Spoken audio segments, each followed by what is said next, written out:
Hey there, Shrine Runners! Hello, and welcome to Fox Shrine. I'm Araxis, your host, and today we are going to be playing the Please Be Happy. Hey there, Kuro. Hey, Tiberius. Hey, Sherma. Welcome. Hope you're doing alright. Oh dear, the boss knows me. Does that mean I'll get a discount if I commit any crimes, or am accused of crimes that I definitely did not commit? Uh, how's everyone going? Doing alright. Looking forward to playing some Please Be Happy. Ended up buying Reyes 2 as well, so I'm going to be probably playing a bit of that after the stream. I did enjoy the first Reyes game, which is sort of like a God Sim sort of game, where you have like a few gods and you sort of like shape the world and all that. And Reyes 2 looks like it's going to be better in that I prefer turn-based over real time. Like the first Reyes had like a little bit of a time limit while you sort of like played that, and I found that kind of stressful. So the fact that Reyes 2's gone to a turn-based puzzle sort of way, while sort of like being very similar, other than that, means I'm quite looking forward to giving that one a go. Smashing, groovy, yay capitalism. That was a funny scene in the first Austin Powers where he's instantly like on board with communism. Going to Bangladesh, huh? All right. I feel like you mentioned that before. I can't remember the context of going to Bangladesh, but all the best with that. And yeah, it is absolutely tragic. 100%. Anyway, speaking of tragic, wedding. That's right. Speaking of tragic, let's get into the game, shall we? Please Be Happy, where things were not so happy for our protagonist, unfortunately, after she kind of realized, oh, people die, and her friends didn't let her didn't know how to bring that up. You didn't finish this one. So let's go here. I sluggishly get dressed and wipe down my face, which is still red from crying. And I trot downstairs to where we'd normally be having breakfast. Except it's later than usual. There's food on the table for me, but it's long since cold. And I can hear the sounds of conversation and movement that mean that the library's already open. Life goes on, with or without me. I cram down the slices of cold toast and browning apple without really tasting them, just knowing that I need the nourishment. Then I wander up to the front of the library, and Juliet is seated in my spot at the desk. When she notices me approaching, I can see her struggle to decide how to greet me, uncertainty plain in her eyes. I can't decide either, so I just settle for a stiff nod. Hey. Good morning, Miho. Her voice is awkwardly stilted. It seems out of place for Juliet. I gesture at the stack of books next to her, the half-filled checkout sheet. People die when they are killed, and the killer is old age. Well, we don't know that it was old age or natural causes. It could have been unnatural, certainly. But natural causes and old age would have absolutely done that guy in. You can go to bed. I can take over from here. Juliet shakes her head, looking a little more confident in the motion. No, It's all right. You're in no state to be working today. Let me handle it instead. Really, it's fine. The patron starts to approach the counter, a couple books in his hand. I start to reach for them, but Juliet stands up, blocking me off. Good morning. All set to check out? I let my hand fall to the side. The person checking out books looks a little confused, but settles on talking to Juliet instead of me. Fine then. If she wants to, she can do it. She has that same practiced tone of voice when it comes to helping a stranger that Aspen does. Aspen calls it her customer service voice. To me, it's the same as how I'd sound when trying to deceive someone or get something out of them. The only difference is, I'm not sure I could pull mine off now like she can. And again, seems like Juliet must have always been good at hiding her feelings. Wordlessly, I turn around and step out from behind the desk, passing by the guest on my way out the door. From the corner of my eye, I can see Juliet watching me as I go, even as she deftly handles the checkout.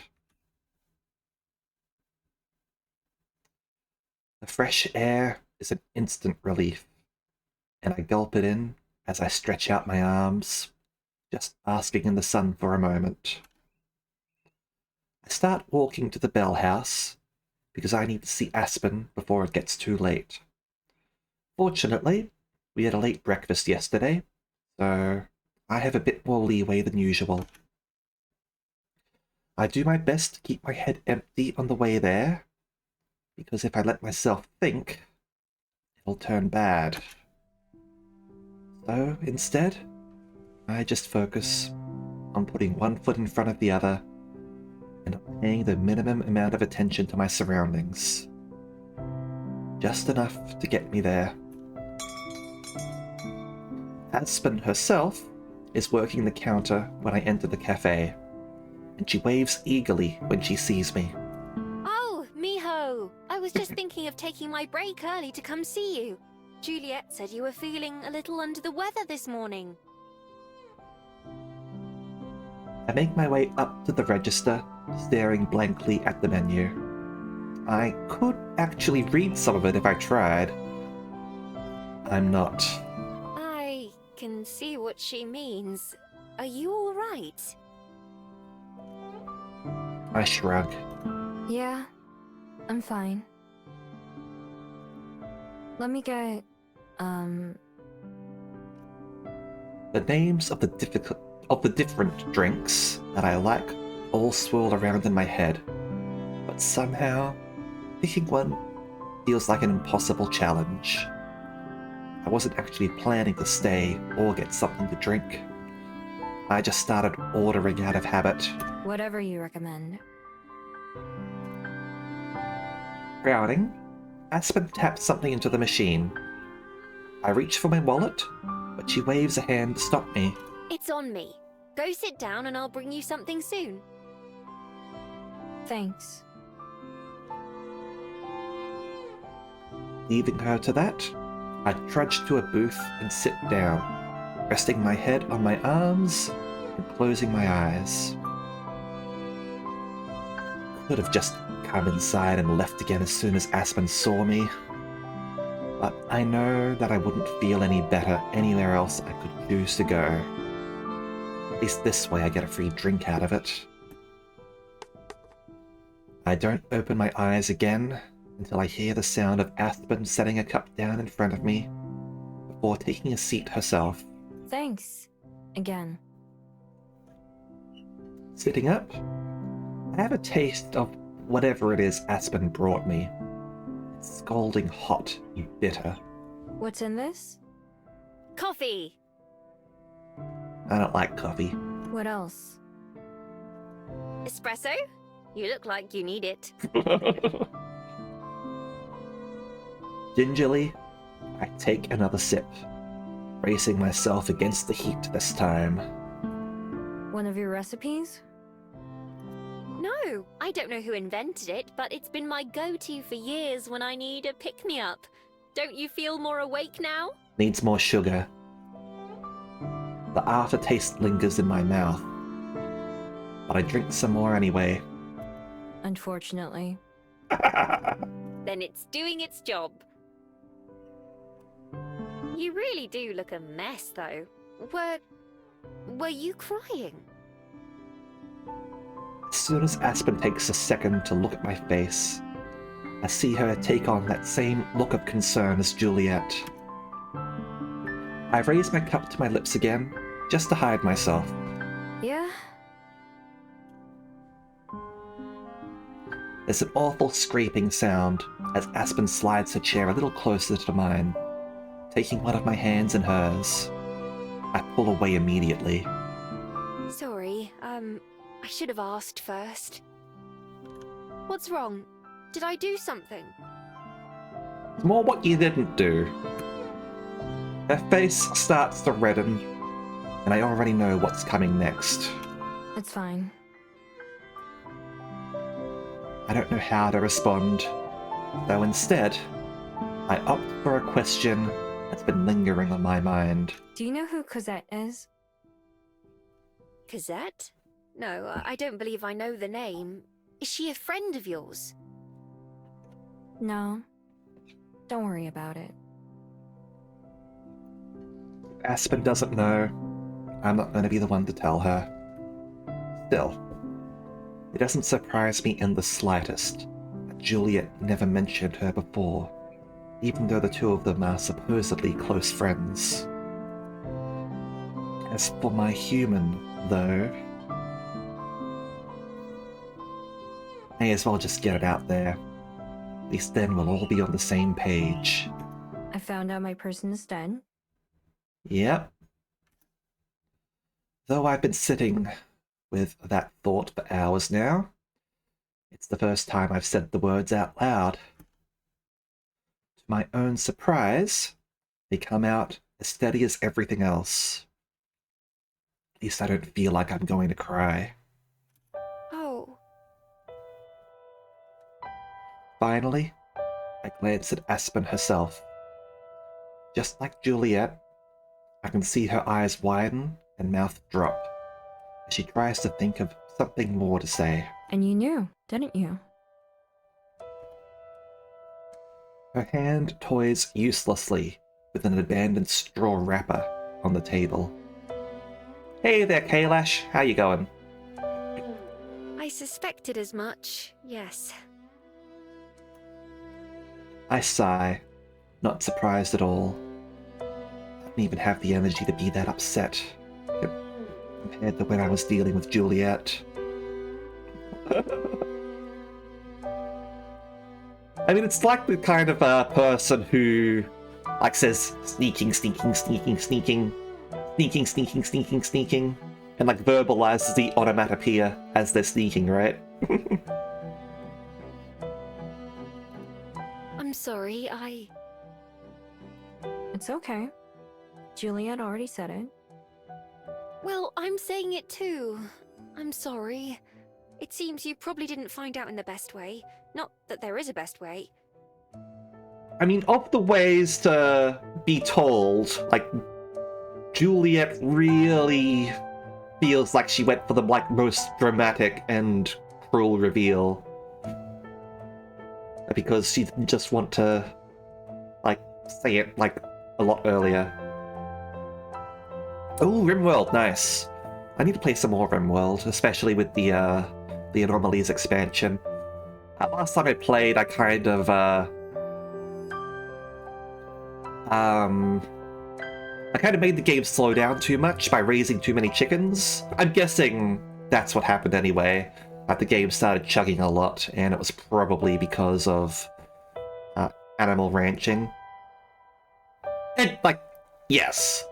Like, speaking purely from a, like, storytelling sort of perspective, that is absolutely, like, the right thing to do. But if we're just talking about like the characters in question, it's not very nice to a method to drop that sort of bombshell, right? Because yeah, like if we didn't do something like that, there wouldn't be a story.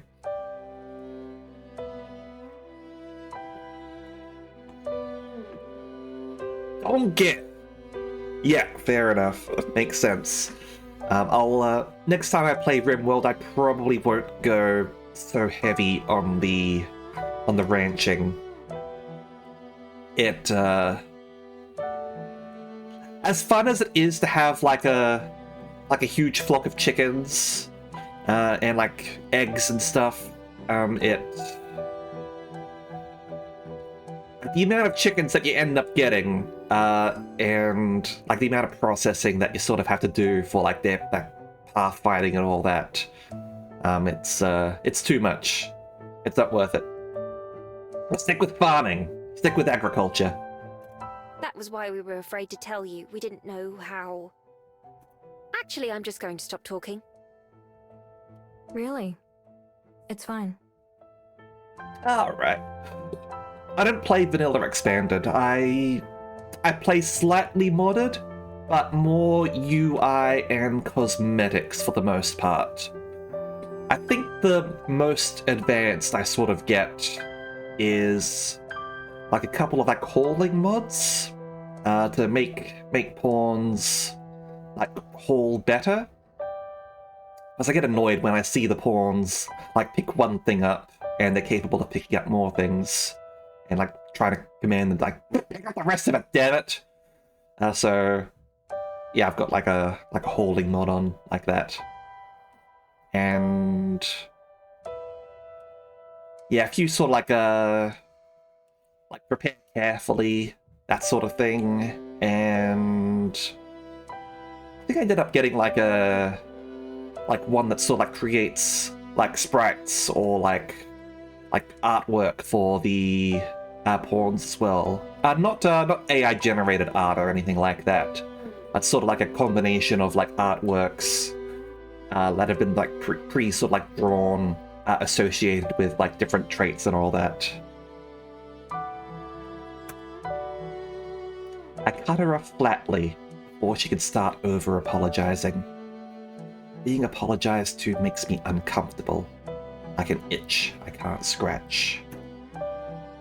Putting my chin in my hands, I look out the window to the sunny day outside. It's as nice as it ever is here. I just wish you would have told me. Mm-hmm. In our reflection, I see Aspen nod. If it makes you feel any better, we were going to soon. We'd already decided, but not on how. I assume Juliet told you. More or less, yeah. She said something that made me figure it out. I see. Both of them just accepted my being upset so easily. None of them tried to argue or anything, just apologized. I'm not sure how I feel about that. Just like I'm not sure if Aspen's words make me feel better or not.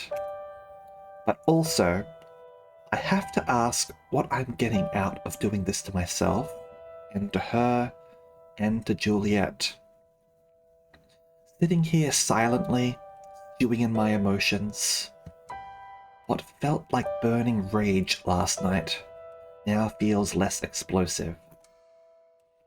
I do wish they'd been more honest with me, but they were both just trying to be nice. It's not like I haven't done the things they were afraid of before, like run away. And that's the case.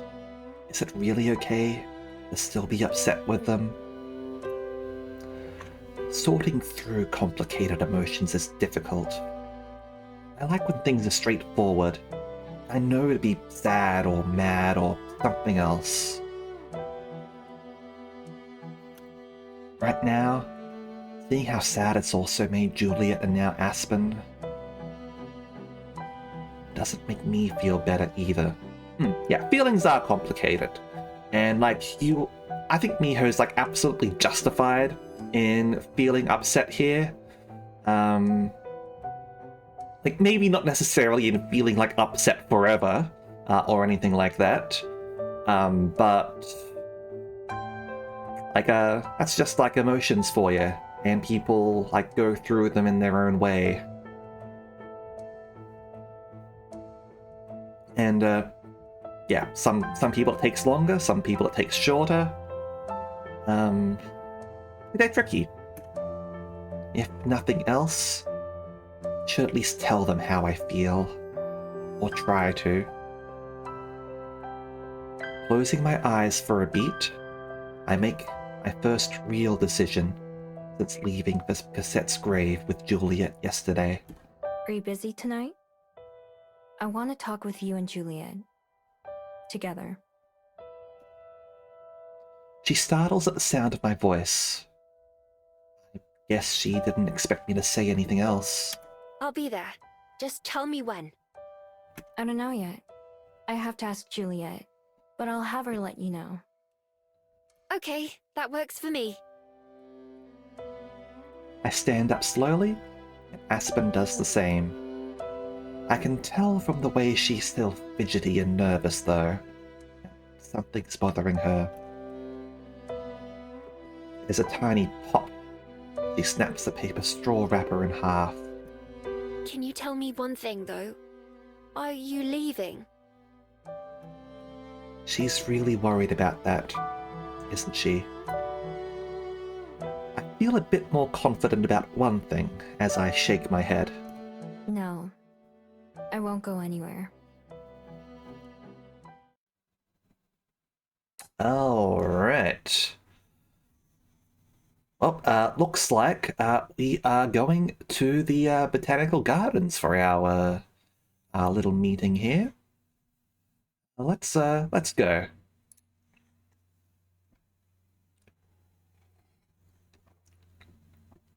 After getting back to the library, I made the same request to Juliet about being able to talk together.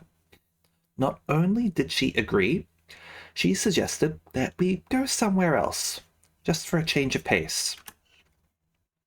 We shared a quiet taxi ride up to the Botanic Garden, not far from Cassette's grave. Neither of us tried to talk, which suited me fine. I spent the whole ride trying to think about what I wanted to say. I imagine Juliet did the same thing. The taxi driver drops us off as close to the entrance as possible, tipping his hat in thanks as Juliet pays him before driving away, leaving the two of us mostly alone. There are a few people around, but more of them are leaving than entering at this time of the evening. One of those people, a figure sitting on a bench reading, stands up and approaches us. When they step into the light, it turns out to be Aspen. It's certainly a new feeling to be the one waiting, instead of waited for. Hi, Aspen. Good evening, Aspen. I hope we didn't keep you waiting for long. No, not at all. Besides, I can hardly complain when it gives me an opportunity to catch up on some reading. Any bad thing about sort of like reading in like the park or anything like that is if the benches don't have like backs to them. It's you need that back support, alright? I thought about exploring the gardens a little, but I wasn't sure I'd be able to find my way back out. I was sitting under a tree is alright.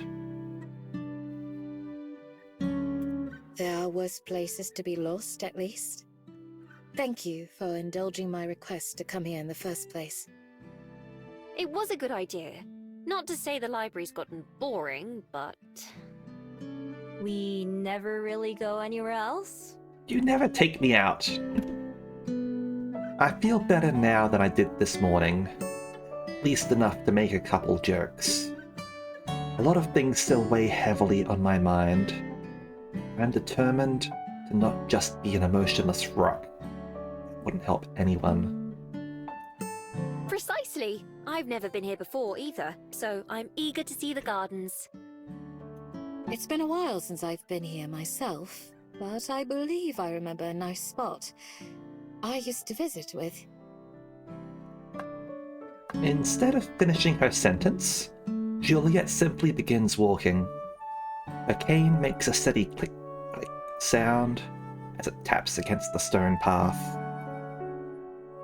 Aspen reads off some of the signs as we pass by, signs which I, of course, have never given a second glance at.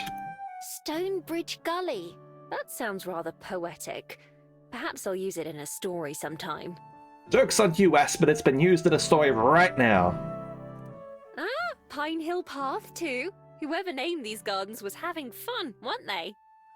It's better than naming it like 1st Street, 2nd Street, 3rd Street, Main Avenue.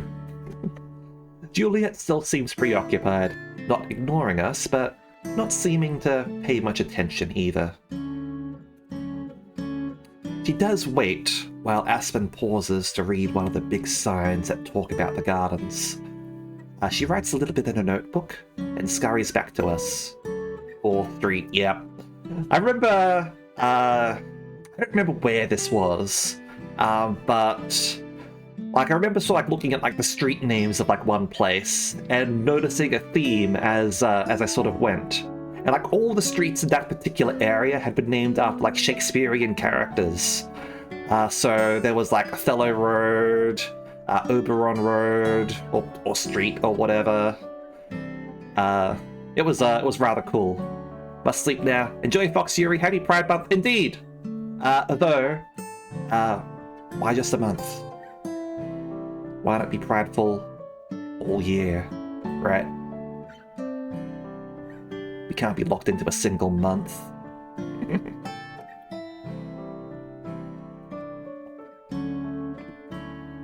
Alright. Sorry, one of the photos there caught my eye and I wanted to take some notes for further research. I hadn't realised there was more to this park than just this one garden. Really? Like what? There's an old estate for one thing. Also another garden just for native plants.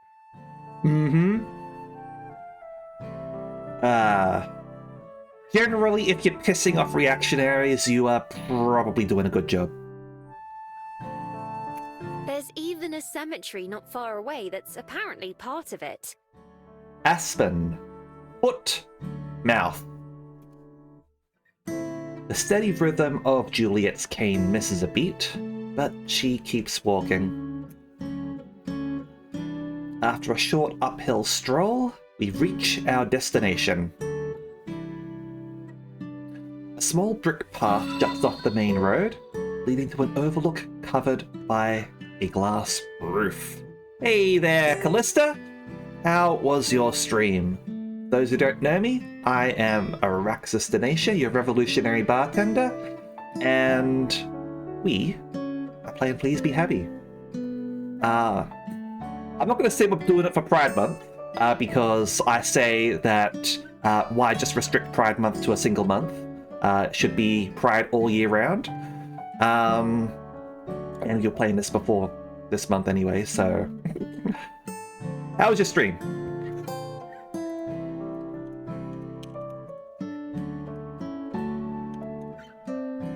Go. Hades, nice. I take it you were playing the first Hades game? I do like Hades. Hades is great. There are a handful of benches around, but all of them are unoccupied. Would this do? Mm-hmm. What difficulty were you playing on? Oh, Juliet, it's breathtaking. I have to agree.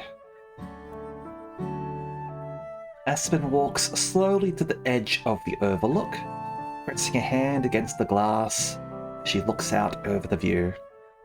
I stand beside her and do the same. They're higher up than I thought, with a good view of the rest of the Botanic Garden from here. I even spot the main gate, far across Same rolling green hills that I noticed a couple days ago tower over us. Playing on hell mode, so some heat modifiers are locked to on. Ooh, alright. Which one is hell mode? Like, I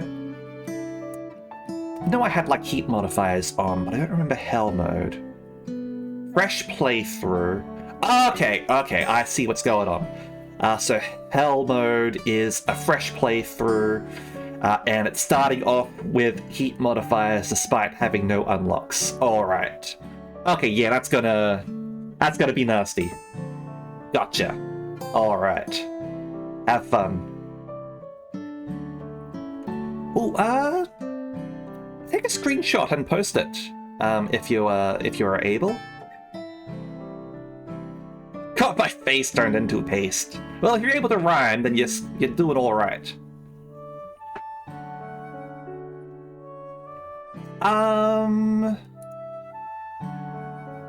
Like, are you on my Discord? Yes. Post it in games. Feel free to post it in games.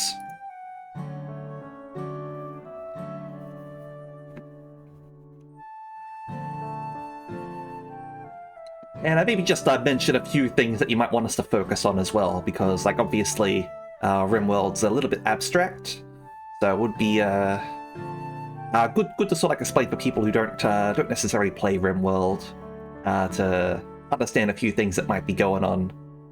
Your pride and joy. Though she smiles, Juliet doesn't join us, instead sitting down on one of the benches. What do you think, Miho? How does it compare to some of the sights you've seen? It's pretty nice. I like the view from up on Mount Victoria better, though. Oh, it's been quite a while since I went up there. Perhaps I should see it myself sometime and compare. You should. You can see the library from the top. I used to go up there to clear my head, before I started living at the library. I'll be sure to invite you along, then.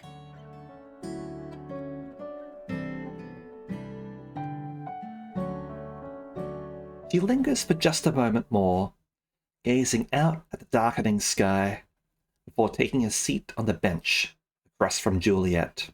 Hey there, Ada. How you going? Only I stay standing, pacing back and forth.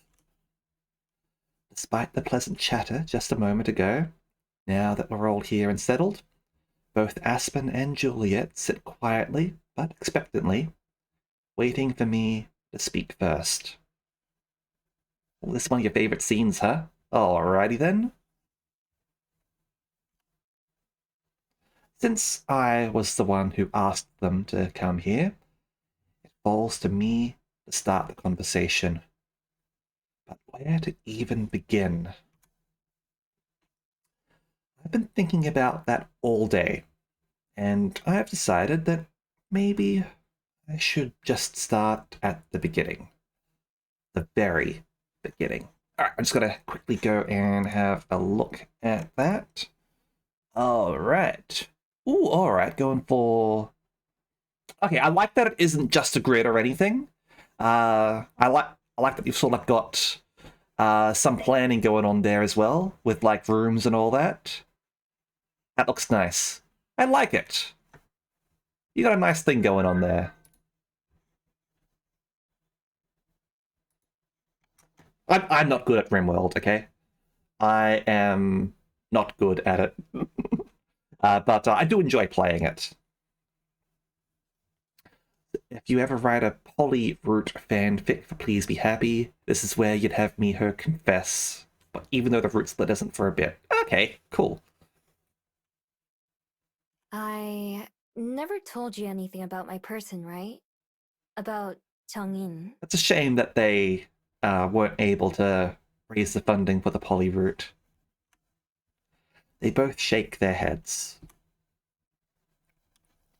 Taking a deep breath and clearing my throat, I close my eyes and cast my mind back to the forest all those years ago. I was just a regular fox back then. I don't know how old I was. Foxes don't think like that. All we know about is eating snacks and lying in the sun. That was all I really did all day long. No hobbies or jobs or responsibilities. Just existing. I knew what humans were in the same way I knew what leopards and bears were. Big and scary and something to avoid. It was rare to see one in the forest, but it happened. Are there leopards and bears in South Korea?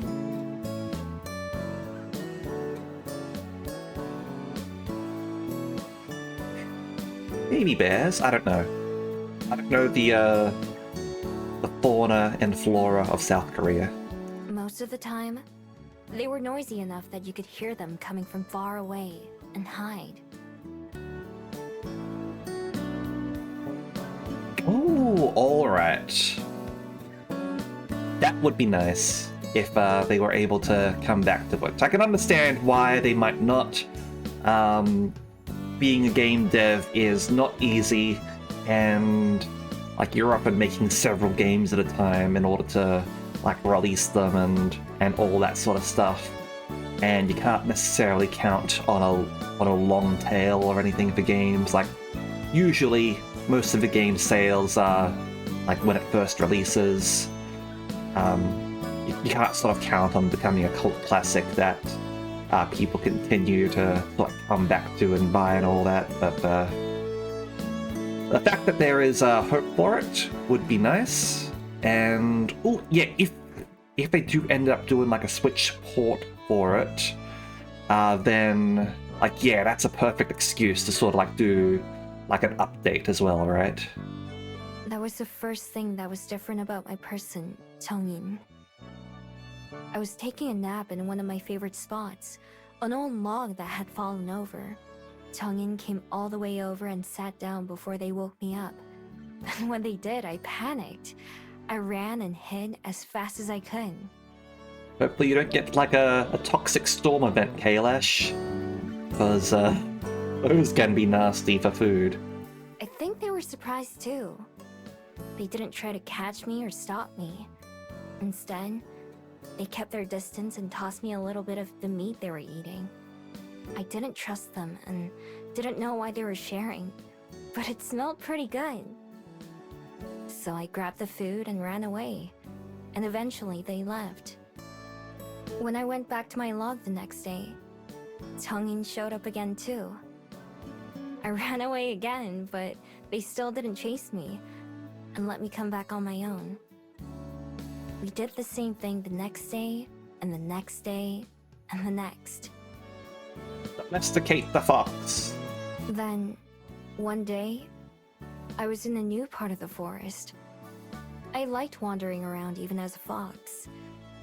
I wasn't paying attention to where I was going, when suddenly, it felt like my leg was on fire. I didn't know what it was at the time, but I'd walked right into a trap that a hunter left. I couldn't move as much as I tried, and it's still the scariest thing that ever happened to me. I was sure I was gonna die. Yeah, you might have had to chew your leg off. I think some animals have done that before with those traps. Those traps aren't nice. Finally, Chongin showed up. At first, I thought they were there to finish me off. Instead, they were worried for me. They knelt down and got my foot out of the trap, and then wrapped it with a part of their shirt to stop it from bleeding. That was when I finally figured out they weren't going to hurt me. Okay, yeah, that's a new part of the story. I kept going to the grove to see them, and they kept being there. I let them get close enough to touch me after that. Still, they didn't do it much. It was only to check on my leg and make sure it was healing okay. One day I went, and they were waiting like always, but they brought a lot more food than usual. And they gave it all to me, hardly eating anything themselves. After I was finished, we sat together for a while. They sat on my log, and I laid in the grass nearby. Finally, they got up like usual and set two things on the ground. One was a bag of food, the same as they had just given me. The other was a little paper scroll. They patted me on the head for the first and only time. Head pats. Then they left our grove. At the time, I didn't think that day was anything special, other than the extra snacks. But it was the last time I'd ever see them. When I came back the next day, they weren't there. I waited, just in case they were late, but they never showed up. The scroll they left and some of the food were still there. Other animals had taken a lot of the food, but they didn't want the paper. I took the scroll with me when I left. I didn't know what it was, but it was theirs, so it had to be important. My only option was to carry it in my mouth. I went back again the next day, expecting them to show up, but they never did. I don't know how many more days it took before I realized they weren't coming back. Once I did, it was all I could think about. I kept looking for them, but I couldn't find them, as much as I wanted to. I didn't even know why I wanted to see them so badly. Just that I did. While I was thinking about that, I started to choke. Something came out of nowhere and was stuck in my throat. Finally, I coughed it up. A bead. I'd never seen it before, and definitely never swallowed it. I left it and went back to my den, but it was waiting for me there too. No matter where I went, it was always waiting. So finally, I touched it with my nose. Everything after that happened so fast. 1 second I was there, just a normal fox. The next, I was in this new form, not sure how or why. Some things came to me naturally, like using my new body and walking on 2 feet, and even how to turn back into a fox. But I still thought like an animal and acted like one. I didn't know any words that I could even think with. I had to learn those, and all kinds of other human behaviors the hard way, after getting chased away from villages and strangers that I met. Over time, I learned how to hide and blend in, and steal, and just how to survive. Would be hard to learn language when you're in like such a position. Absolutely. I followed Jungin's scent all the way to the ocean.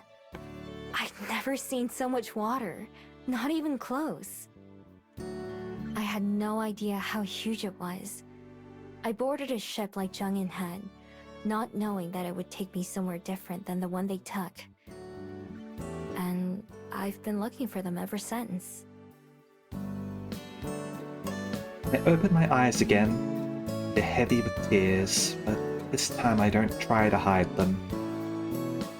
I didn't mean to talk for so long, but once I started remembering, everything else just came naturally.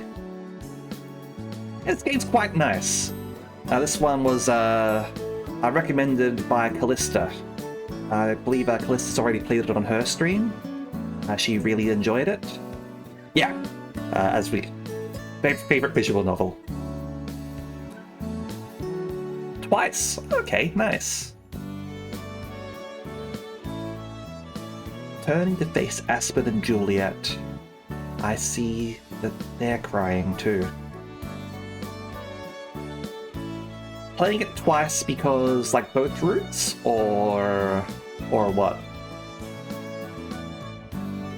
Oh, Miho. They sound like they were a wonderful person. I can see why you never stopped searching for them.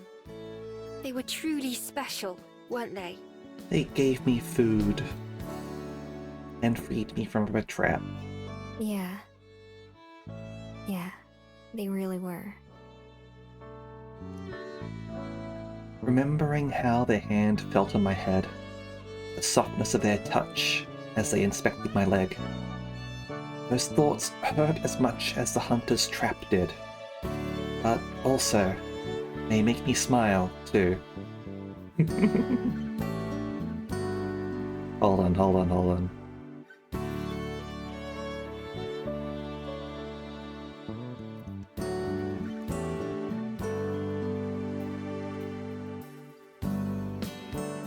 There we go. Just gotta lure out the Callista.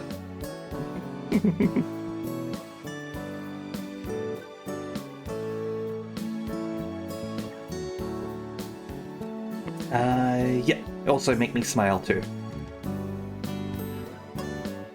I've often worried that they might have forgotten me, but I don't think they did. They only knew me as a fox, before I had any magic, so their memories should have stayed intact. Those days weren't long, they were special. To me, and I hope to Zhongyin too.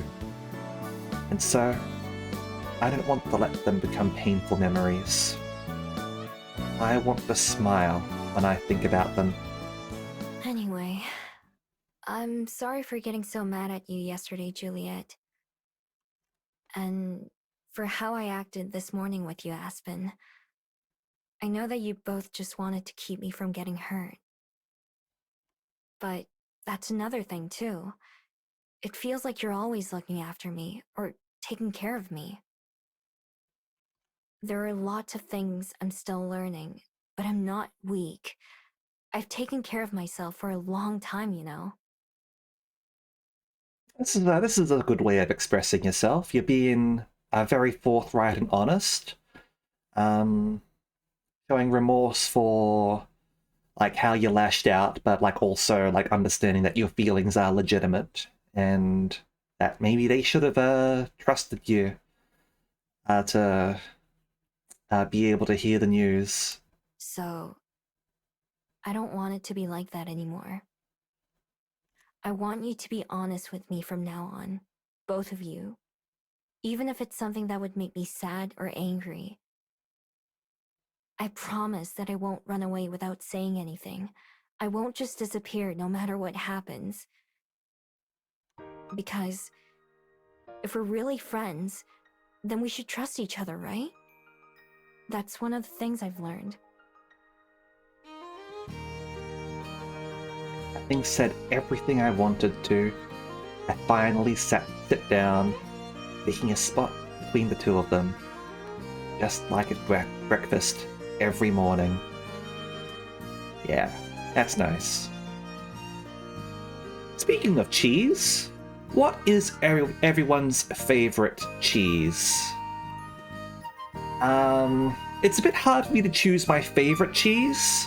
My sort of go-to is like a nice camembert. Though I'm also partial to brie, which is very similar to camembert, admittedly. But I also like blue cheese as well. You know, the stinky, moldy cheese. I love that kind of cheese.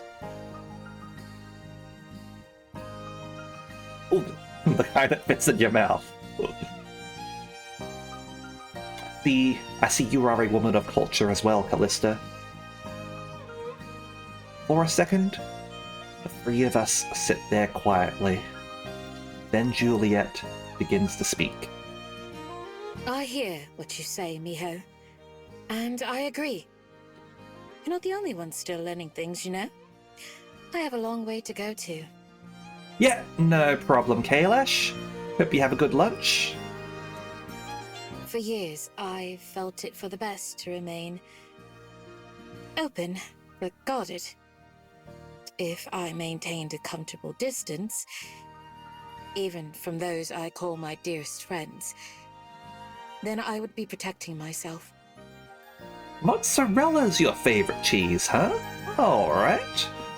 More sort of in the whole cheese as a complementary dish, or like an additive, I guess, huh? That's fair. Mozzarella is like very nice, though.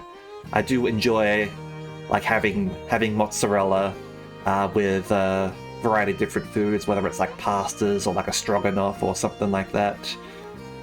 Having a healthy A healthy helping of mozzarella is great. Yeah, I prefer mozzarella over parmesan as well. Yeah. Absolutely, Kuro. Totally understand. By never getting to know anyone too well, by withholding any meaningful details of my life, I thought to avoid the pain of loss again. But all I've done is keep myself from experiencing that joy of companionship again, while even causing hurt to others. Chocolate milk is also nice. I'm not too experienced when it comes to being honest to myself. Or perhaps only honest to a point. But you're right, Miho. That isn't how it should be. From here on out, I'll endeavor to be more open, more real, with both of you. For myself, and for you. Juliet looks in our direction, but in particular at Aspen right now. As such, Aspen, there's something that I'd like to tell you. I'm pregnant, and you're the father.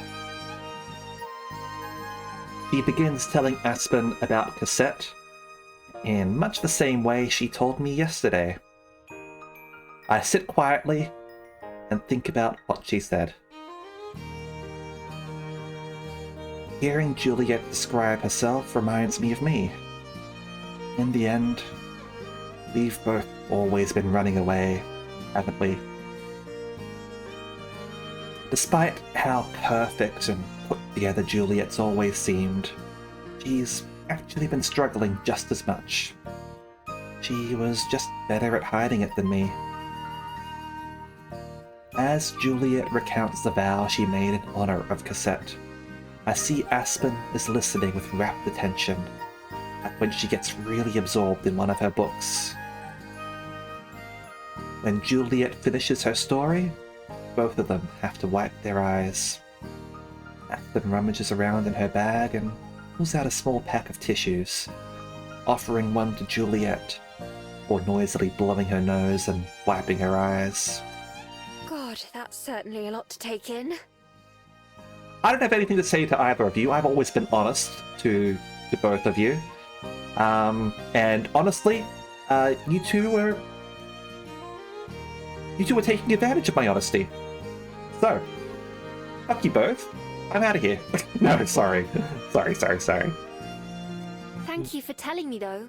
Cassette sounds like she was a wonderful person, just like Johnine. I wish I could have met her. I wish you could have as well.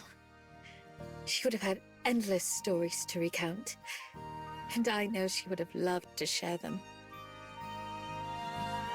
As for all the other stuff, first of all, I promise, to both of you, I want us to be truly friends as well. I don't have anything quite so dramatic in my past, but I certainly know how it feels to be performative. Although the funny thing here is, like, I'm sort of like thinking, like, I know it's not the same or anything like that, but I'm thinking of like Higurashi when they cry right now, and how one of the messages in that actually was that friends don't have to be like 100% honest with each other all the time and they can still be friends. Like, there are some things that you might not want to tell your friends because, like, they're painful or harmful in some way, and that's okay. There's nothing wrong with that. It's just important to trust your friends. So, slightly different message going on here, but like all ultimately like about friendship. Do read Higurashi or watch it or whatever. I really like Higurashi. It's not just about like children killing each other or anything like that. Honest, okay? It's a very emotional story. I like Higurashi a lot. can hardly fault you for curating your self-image when I do the same thing. It's kind of funny, actually, and a little scary to hear you talk about Cosette and Zhongyin. Oh, Kurobachi clipping that. Kurobachi making clips instead of working. I approve. I approve. Because fuck work. Because, as someone who will one day be past tense, I often wonder about how I'll be remembered when I'm gone. Not that I expect that to be any time soon, but still, I hope that someone speaks of me just as fondly someday. Maybe one day you'll be as well known as Ia Nasa and his shitty copper. There will be more than enough time for me to worry about that in the future, though. Right now, I'm glad we had this conversation. It was worth the near panic attack I had earlier, wondering what would be said tonight. Me too. I still have a lot to think about, and I'm still sad. But I don't want to be sad forever. I know it's not what they would have wanted for me either. But I do know that I'm lucky I met you two, and that you're my friends. I want it to stay like that. Yay! My cheeks burn from saying something like that out loud. First time ever. But I like saying it, because it's true. Though I'd already made up my mind to stay, it's sitting here in the middle of the gardens that I know I made the right decision. For all the doubts I had, all the struggles, I'm thankful that it happened. I can finally admit that to myself. Maybe it won't turn out the way I expected, but for once, I'm content with my life right now.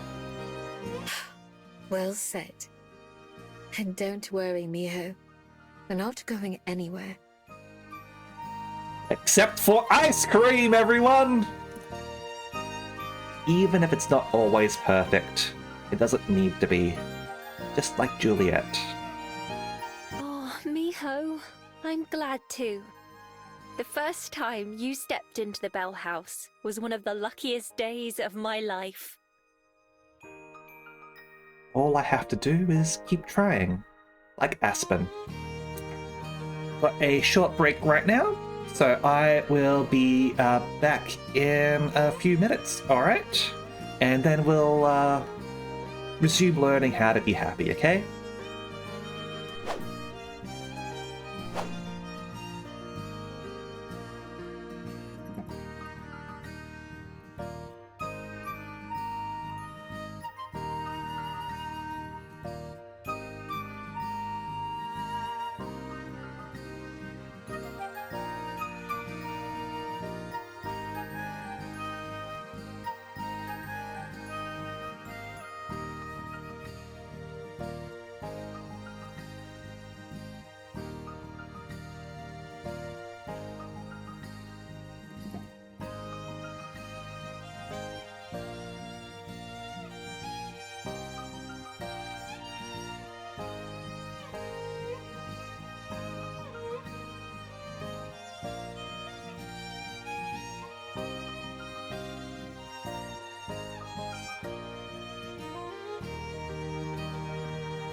Alright.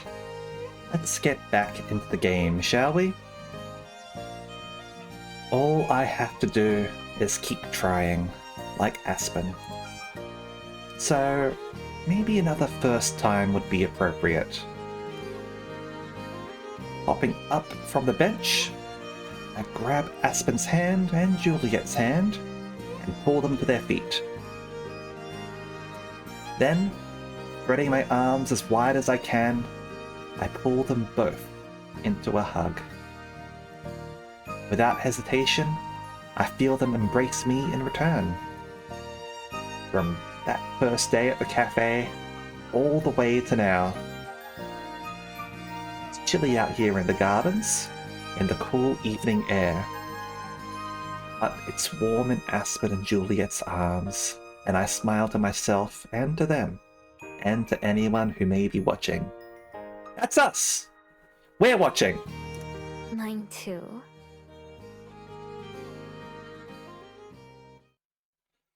After spending a bit more time walking around in the gardens last night, Juliet and I went back to the library, and Aspen took a bus back to her apartment. Once we got back, I fell asleep almost immediately, my brain finally getting some relief from all of the emotions of the last few days. In the morning, once I go downstairs for breakfast, it's pleasantly familiar. Toast, eggs, and fruit like always, and conversation about books and work and Wellington. Oh, what was it conversations about? It's multiple conversations, right?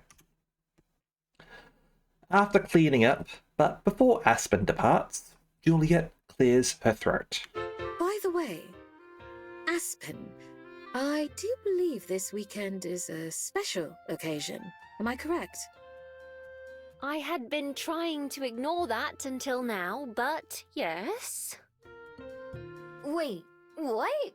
What happens this weekend? It's an air show! Stupid. Hold on.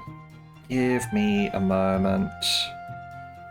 I don't know what's sort of been going on lately with VTube Studio and my camera.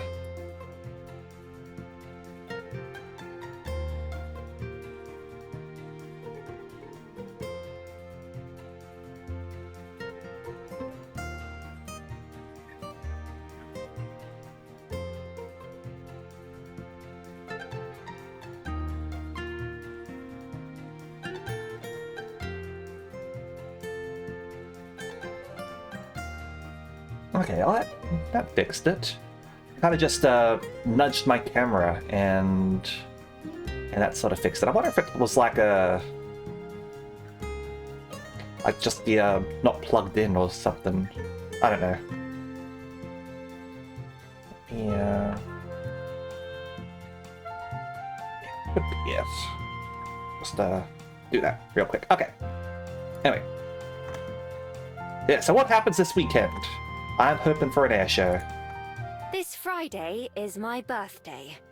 A brutal reminder that, like we just discussed, time won't wait for me. I am going to die. Whoa! Humans have parties for that, right? Are you gonna have a party? No, I'm not turning 12. How old are you turning?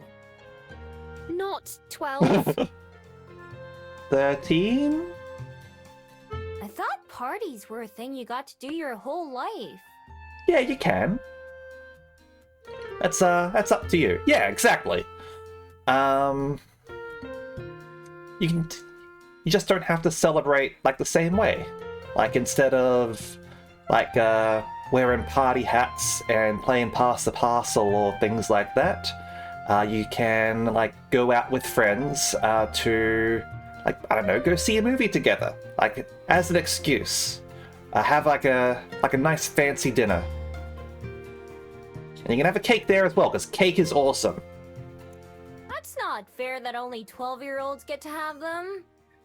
Yeah, have a dinner at your place.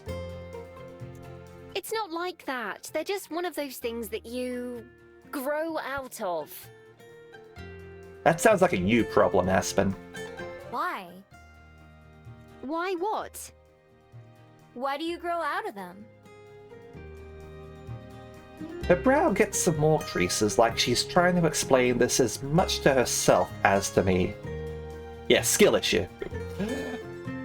Like, I do enjoy saying that's a skill issue, even when it clearly isn't a skill issue. Like, just, like, use it as a blanket excuse for everything.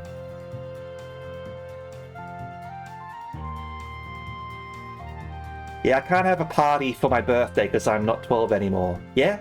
That's just a skill issue.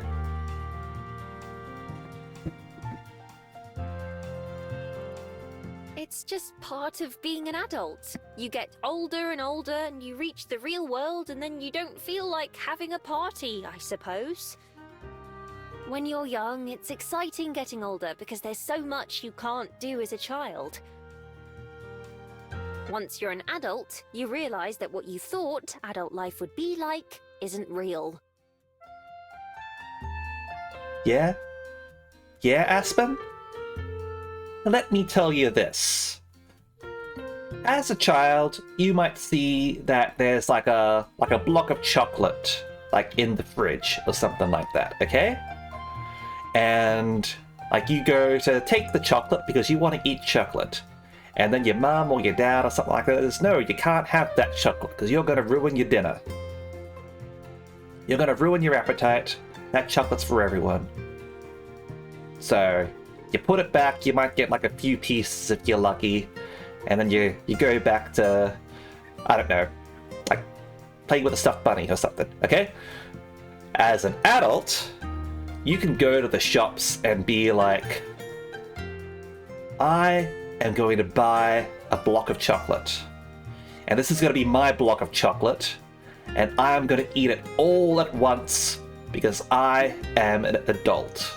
And I can do what I want. See? You just have to, like, invert your thinking here, okay? You just have to think about these things in a different way. Alright? Alright? And then you can't buy a block of chocolate because capitalism. Alright. See? Don't rain on my parade, okay? Let me buy a block of chocolate, okay? Give me that block of chocolate. So instead of being excited that there's cake and ice cream, you start worrying about how many calories are in each. Just eat the cake and ice cream. Please, eat it. What's a calorie? Never mind. You know, Miho has a point. Stop coming up with all these adult reasons, okay? You're all raining on my parade of just eating a block of chocolate, okay? She does? I do. You're never too old to have fun, as you both went out of your way to remind me. See? Juliet knows what we're talking about, okay? Be more like Juliet. 25 can be just as much a reason to celebrate as 5. I suppose you're right. For the record, I'm only turning 24. Thank you very much. That is way too young to be thinking that you have to be an adult. Still, I'm not the partying type. Plus, I told my parents I'd go visit them this weekend. Just for a day, mind. I'll be back well before 24 hours have passed. Yeah, it's also legit to not be the partying sort. I am not the partying sort, and besides, I would rather have a more sort of like intimate, like with like a more intimate dinner or something with like a few close friends and family. Ah, that's wonderful. I'm sure they'll be overjoyed to see you. You will, Aspen. Are you sure about that? Hold on, what was this?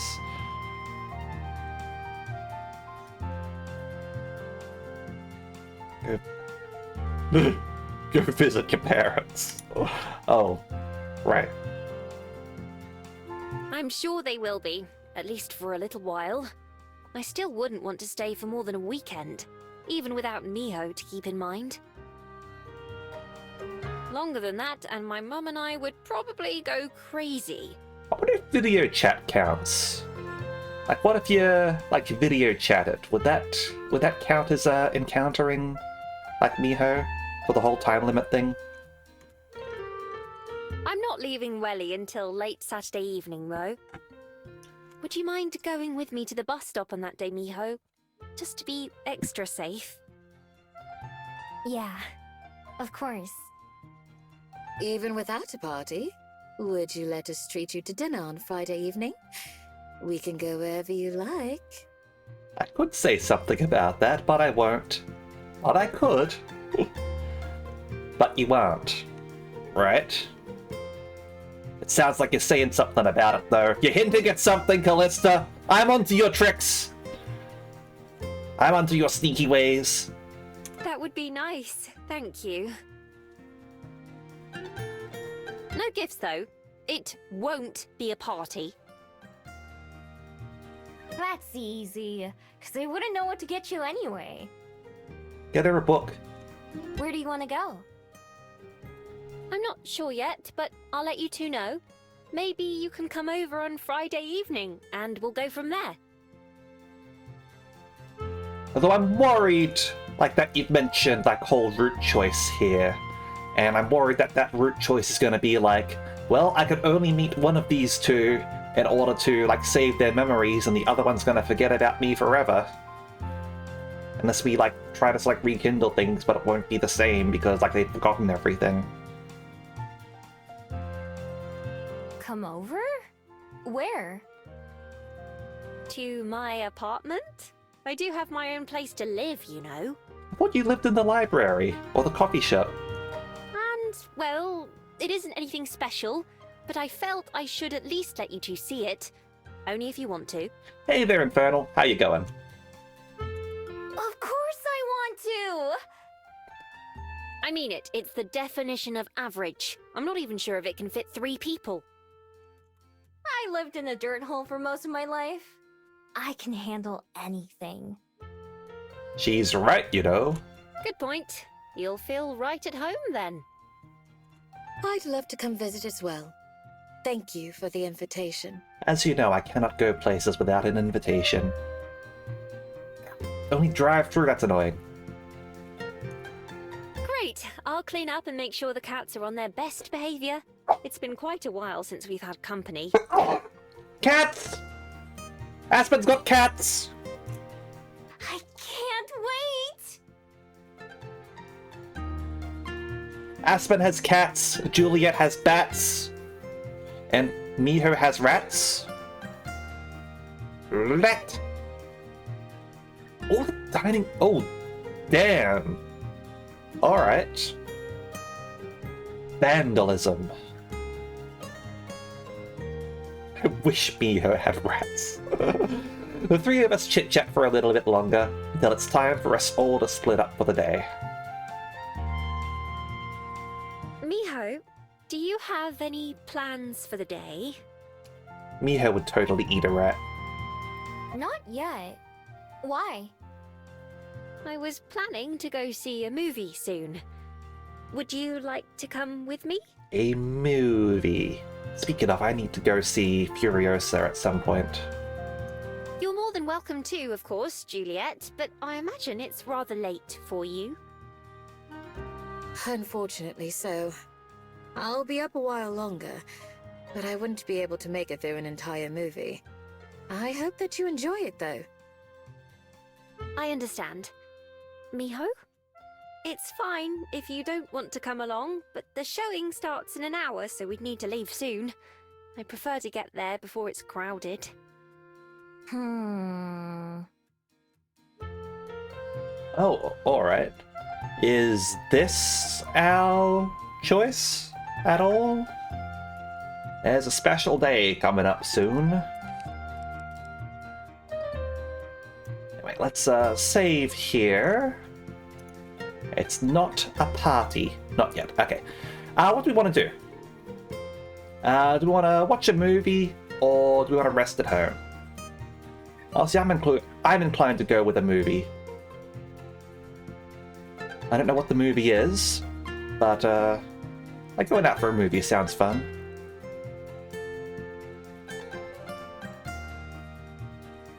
Okay, Callista wants to watch the movie.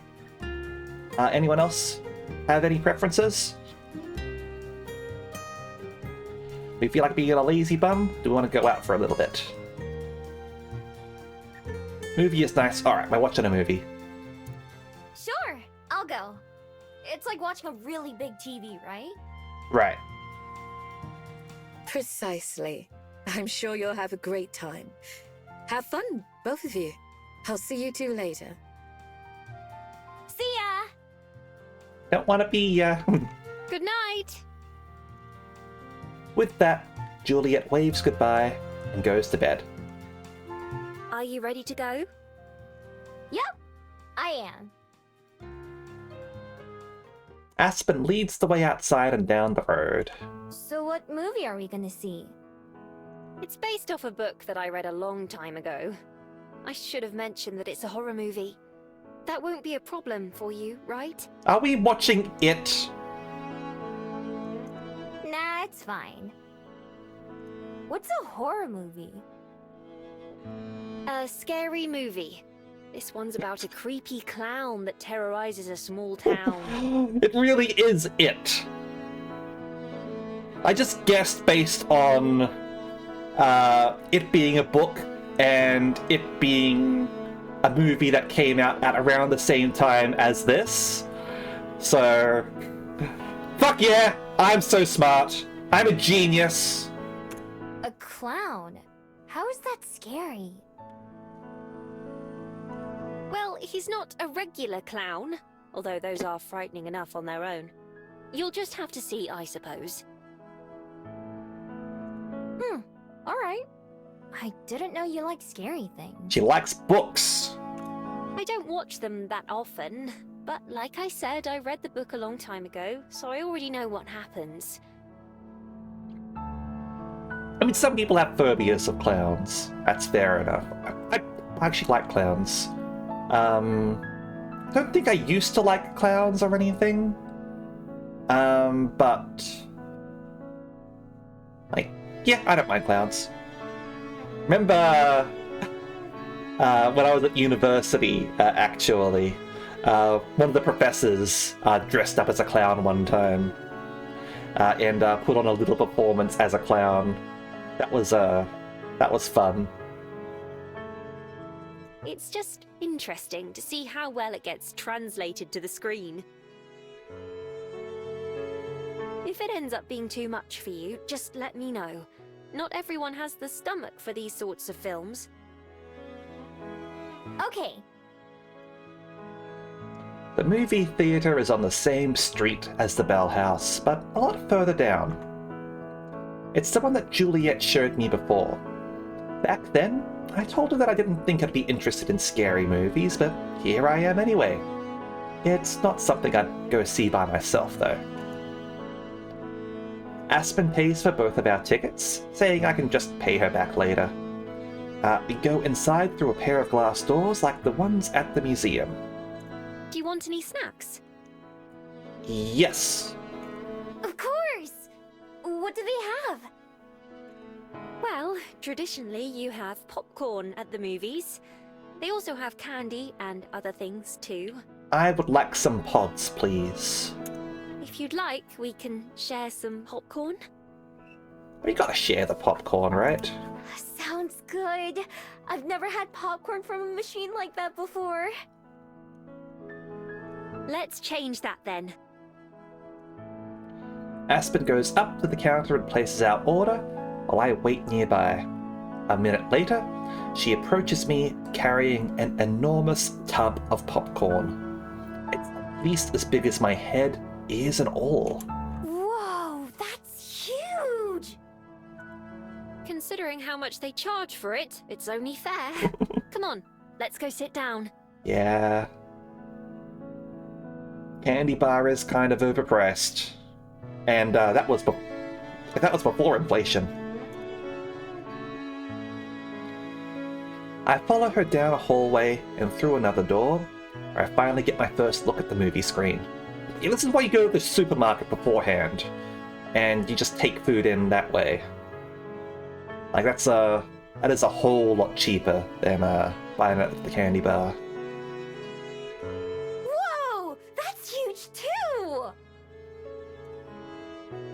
makes my TV look like a toy in comparison. In fact, it's probably bigger than my entire room. We go up some stairs and then sit down in one of the back rows near the middle.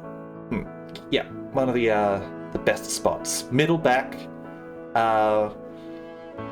like sort of like in between, is the best spot. That's why I always sort of like aim. Aspen holds the bucket of popcorn in her lap and grabs a handful right as something starts to play on the screen. Immediately, my ears are assaulted by blaring music and booming speech, with the sound coming from all around. I instinctively cover my ears at first. Is it supposed to be this loud? Yeah, the ads are always louder than the actual movie. I have to yell just to make myself heard. Yes, but we're not. It's like the library. These are just previews for other movies that are coming out soon. But once the real thing starts, we're not supposed to talk. Oh, we don't even get previews yet. Like, this is going to be like ads for like local law officers and like restaurants and stuff like that. Although, it's not like there are many other people around that we'd be disturbing. She's right. We're the only people in the theater right now. This must be why she wanted to see the movie this early in the day. Eventually, I get used to the volume level. I grab a handful of popcorn from the bucket to munch on. I'm surprised by how tasty it is. Whoa! This? I slap my other hand over my mouth to shut myself up, which makes Aspen laugh. She leans over to whisper. It's fine. We won't bother anyone. It's just good to know for the next time you see a movie. Besides, you're free to talk during the ads and previews. Like, no one cares. Oh. Okay. Okay. This is really good. We sit through a few minutes worth of previews before our movie finally begins. It's more like half an hour, let's be real, okay? Aspen and I, mostly me if I'm being honest, are almost halfway through the popcorn already. The movie gets right into the action. Within the first couple minutes, the clown Aspen mentioned is already causing chaos. I thought clowns were supposed to be funny, but apparently this one didn't get the memo. I'm not bored, but I'm not exactly scared either. At one point there's a loud bang as the evil clown jumps out of the darkness. Beside me, Aspen jumps in her seat, almost spilling the popcorn on the floor. Embarrassed, she wraps her arms tighter around it so it doesn't happen again. The movie lasts a lot longer than I expected. By the time we leave, it's almost lunchtime, although I'm too full of popcorn to be hungry. Stepping out and into the sunlight, I notice Aspen's face is pale, and she wipes her hands on her blouse. So, how did you like it? I liked it when the clown killed people. It was alright. I don't think I was ever very scared, though. That's good. I thought I would be okay since I knew what was going to happen, but it startled me a few times. Yeah, I noticed. At one point, she was even covering her eyes. Well, there's a reason I don't watch those types of movies very often. I'm glad you had a nice time, though. Yeah, thanks for inviting me. Maybe next time we can see something that's easier to watch. Finally, Aspen manages a smile. Yes, I'd like that. Alright. So, what are we going to do for the rest of the day? It looks like there aren't any people anywhere. So, we can freely choose what we want. I'm thinking... Let's go... Let's go to Mount Victoria, shall we? I have some leftover change from a drink I bought earlier, so I decided to give the little look far away glasses a try again.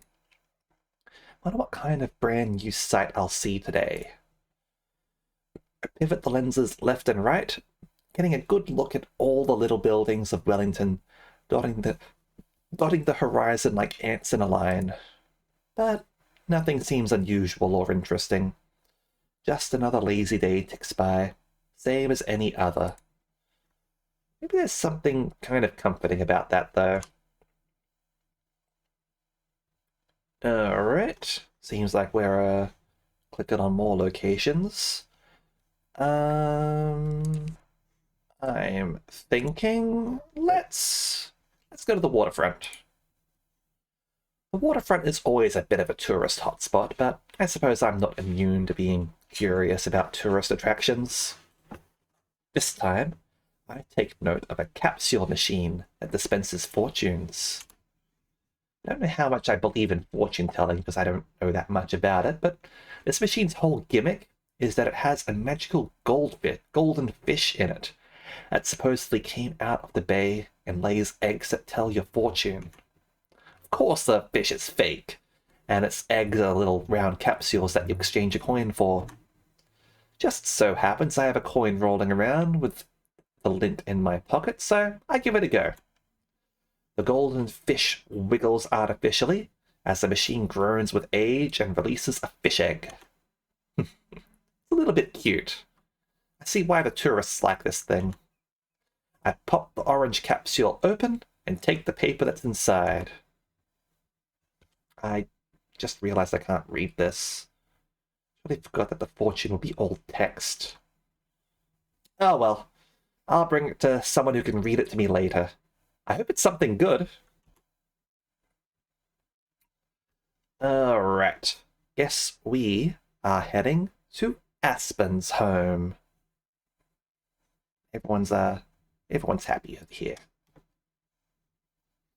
Later in the evening, Aspen sends a message to Juliet to let her know that she's ready for us to come over, and the two of us walk down to the address that she gave us. Juliet leads the way, of course, since I don't know many of the streets by name. We eventually arrive at an unremarkable-looking apartment building, just a few stories tall and without many decorations out front. This is the place. I believe she's on the ground floor. Not too far away, one of the doors swings open, and Aspen pokes her head out to wave us over. Miho, Juliet, over here. Aspen! She holds the door open with one hand, while pushing something away with her feet. No, stay back, you two.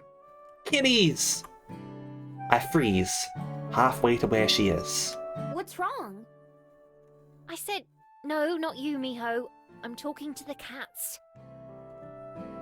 Aspen gestures for us to come inside while keeping an eye on the floor. Juliet and I hurry in, and Aspen shuts the door behind us. Well, ta-da! Or something. Whoa!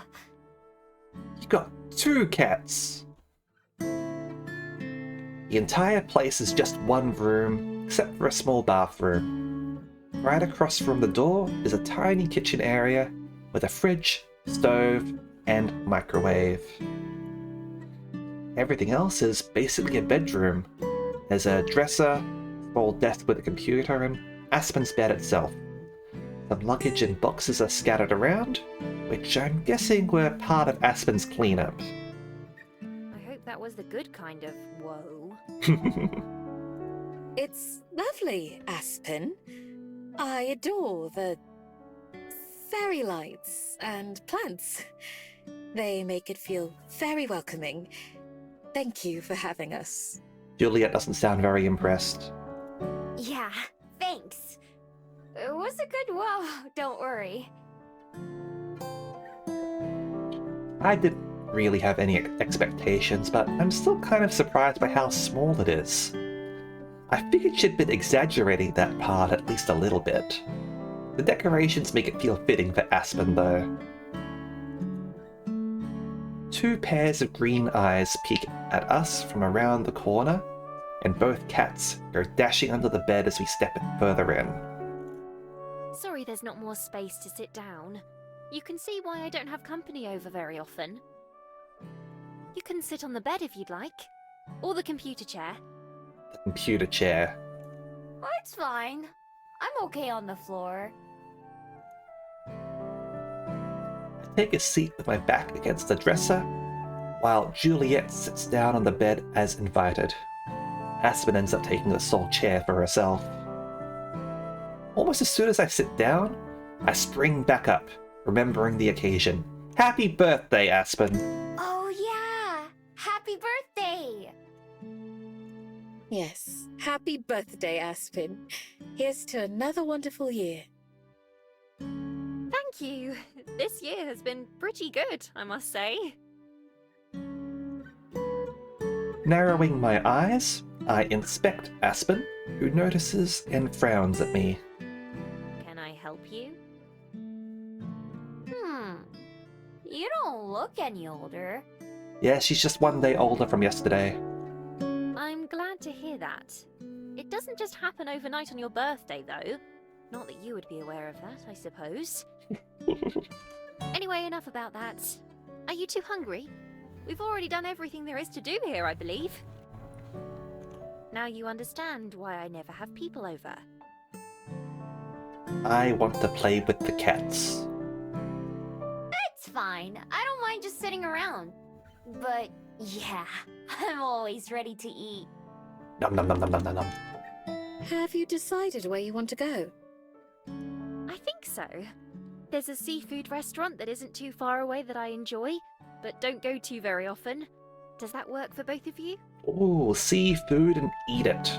I'm okay with anything. I just like food. Yeah, we know. Indeed. It's your birthday, so we'll have whatever you want. All right. Let's get going then. The restaurant is a bit of a walk from Aspen's apartment, but it's a nice day, so I don't mind. We end up at a pier not too far from the museum I visited. It's not a very big place, but it's bigger than the Bell House. Half of it juts out over the ocean itself. You get seated right away at a long table with metal stools. For chairs. It sure smells fishy. It's supposed to. That means it's fresh. Mm-hmm. You want to be having fresh fish. Our waiter brings 3 menus, setting one in front of each of us, and promises to come take our order soon. Aspen and Juliet both pick up their menus and start to flip through, so I do the same. Let me know if you need help reading anything, Miho. Thanks. Fortunately, there are plenty of pictures. The Bell House could learn a thing or two from here. I'm even able to read some of the words, like fish and corn, but there are others that I don't recognize at all. One of the things that I liked about visiting Japan, actually, was that they had like models built of the food, so like out the front of restaurants sometimes, and like it was really nice sort of getting to see what the food looks like and all that, and see what you're ordering. Probably not the cheapest thing to have made or anything like that, but I think that that's a good feature to have. What do you usually get here, Aspen? Well, they're most well known for their crab, although it's very messy. And expensive, so I've never had it. I do like crab, but Aspen is correct. And she forgets to mention difficult. Turns out having an exoskeleton makes it rather troublesome to eat.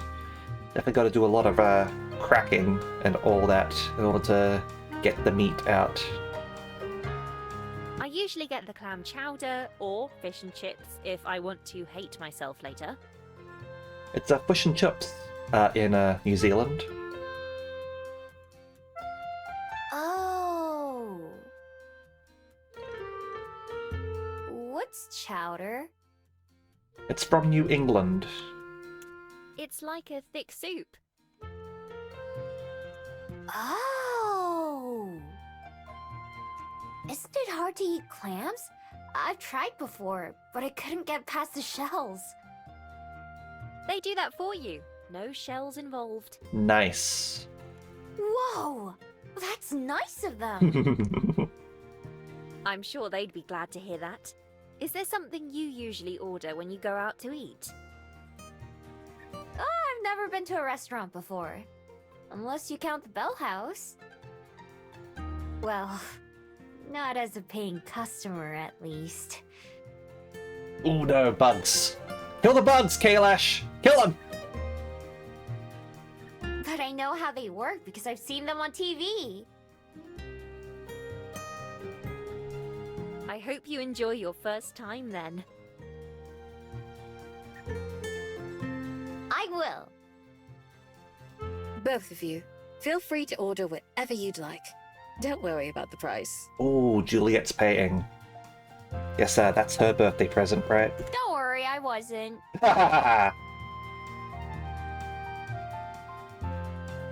Oh, that's which storyteller do you usually play on there, Kailash? I usually play on Randy Random myself. A nearby door swings open, and for a second, I can see into the kitchen as another waiter comes out, carrying a big bucket. A number of spiny claws and legs poke out of it. Wait. Is that... Crabs! They take the bucket to another table and set it down, along with a big pile of napkins. The crab? Yes. I watch intently, curious to see how these people are going to get past the shells. You shouldn't stare, you know. She needs to learn. Fair enough. I played Randy Random because, like, the only times that he kills you are by accident. The other storytellers, they kill you deliberately. Cassandra Classic is mean.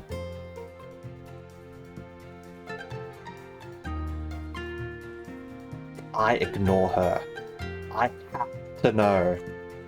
They grab some utensils that I've never seen before and use those to crack the shells. I watch, fascinated while they do. Turning back to Aspen and Juliet, I've made up my mind. I want that! Good choice. Clams were too hard, but I used to love eating crab. It's been a long, long time since I've had it though. It would be nice to try at least once.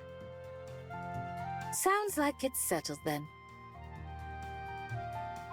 Our waiter shows back up, a few glasses of water in hand, and Juliet orders for all of us. The waiter takes the menus back, saying our food should be out before too long. I sip my water and look around, enjoying the new experience. A modded storyteller from the same set. Perry Persistence. What's Perry's thing? Have you ever been here before, Juliet? I haven't. As I'm sure you know, I don't go out to eat very often. I've been to similar restaurants before, though. You went to the Bell House back when it first opened, didn't you? I seem to recall you telling me that once. I did, yes. I can still remember what I had. A chai latte with a blueberry scone. Were you working there yet? Oh no, it was a few years before I came to Welly. Although, Regina, my boss, wants to expand. There's going to be a second location opening in a couple months. Are you going to open it right next door to the first Bell House? She asked me if I would consider being store manager. Don't do it. Don't do it, it's not worth it. Oh, congratulations! That's quite the honor. an event every day. Well, I mean, yeah, sounds like he's doing that for you. You'd get to run the whole place? I would still be working for her, but otherwise, yes. I haven't decided if I want to do it or not, though. It would be a lot more work and responsibility, obviously. It would take up much more of my time, too. Mm-hmm. Yep. I'm not sure if I want to put myself through that. Not worth it. That's understandable. I do think you'd be well suited for it, though. Not worth. Yeah, you already do a lot at the other Bell House. Thanks. Yes, it is tempting. I told her I'll think about it and give her an answer by the end of next month. The building it'll be in is already a coffee shop, so it won't take too long to convert. It all depends on some other things, really. Like what? Well, for one, I'd been thinking about keeping this a secret until I hear back, but I finally finished a draft of my manuscript. Congratulations, Aspen. I sent it off to a few publishers to see what they think. Well, don't be worried if you get rejected the first time or the first 10 times or anything like that. That does happen, unfortunately. Not everyone's able to write a good enough book to sell like the first time or anything. But with any luck, the editors will be able to give some good advice on what to do next. Oh, congratulations, Aspen. That's a stunning achievement. Yeah! What are you gonna do with all your free time now? Write a second book. Thank you. That's a good question. I'm sure I'll spend plenty of it worrying. Other than that, I will need to find some new ways to fill my day. If all goes well, then I won't have time to help out at the new store. I'm getting rather ahead of myself, though. It's only been a little over a week since I submitted it. Oh. I hope it works out for you. Me too. We sit and talk about the usual stuff for maybe 15 or 20 minutes before our waiter comes out of the kitchen carrying a giant bucket like the one we saw earlier. Aspen and I both gasp in awe as they place it on the table before us with a flourish, giving us a stack of napkins and tools like the other group. Well, let's not just stare. Dig in! I don't even know where to start. I grab one of the pieces closest to me. It's hot. So hot I drop it on my plate. Aspen does the same thing with a yelp of pain. Juliet, on the other hand, seems totally unbothered as she calmly claims a portion for herself. Leaning in close, I blow on my food to try to cool it down. While I do, I watch Juliet to observe how she does it. She smiles when she notices me watching, and turns her hands to give me a better view as she uses the tool to crack the shell and get to the meat.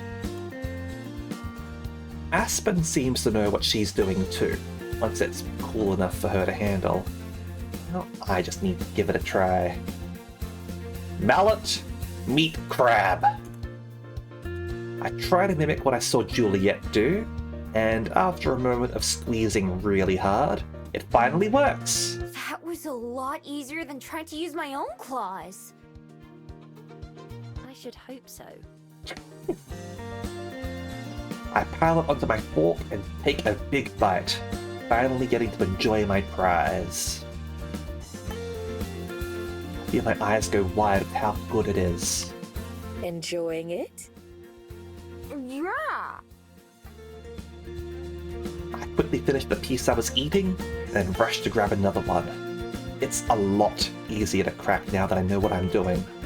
Honestly, I'm hopeless at eating crab. It's, I'm not good with messy foods and, like, cracking them open and all that, so... But I do like the taste of crab. For a while, the only sounds coming from our table are those of us eating our food and the occasional sip of water. When our waiter comes by to give us refills, they look a little shocked at how much we've already gone through. When the bucket is finally empty, and I sadly toss the shell of my last piece into the waste bag, Juliet seems to pick up on it. Are you still hungry, Miho? Yeah. Hungry? No. Do I want to eat more? Yes. That was delicious. Juliet glances at Aspen, who shrugs. I could eat more. Next time the waiter passes by, Juliet flags them down with a smile. Could we get a second order of this, please? More crabs! I feel like it may as well be my birthday instead of Aspen's. By the time we get through the second bucket, even I can't eat anymore, and we leave the restaurant in a bit of a daze. I don't know if I've ever been this full in my life. Me too. I think I'm set on crab for a long time now. Thanks for dinner though, Juliet. It was wonderful. Of course. It was my pleasure. I hope you've had a nice birthday. I certainly have. Now if I can make it back home, I'll call it a success. I feel like I've put on several kilos just from that meal. Would you like me to call you a taxi? No, it's fine. Walking some of this off will be good for me. I still have to pack and get ready for tomorrow. King. I suppose Miho and I will head home as well then. Does that sound okay, Miho? Yeah. Let's just walk slow. It sounds like they might have been drinking a bit as well. Still, I manage a weak wave. Bye, Aspen. Happy birthday again. Thank you again. Good night to you both. I'll see you two tomorrow. Aspen trudges off, but Juliet somehow seems unfazed. Shall we be off? Taking a deep breath, I steel myself for the long walk home. Yeah. Let's go.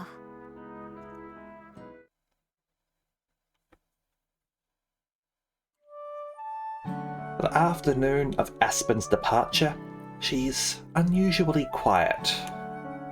Though she shows up to breakfast like normal, she barely says a word throughout the whole meal, other than things like yes please and no thanks.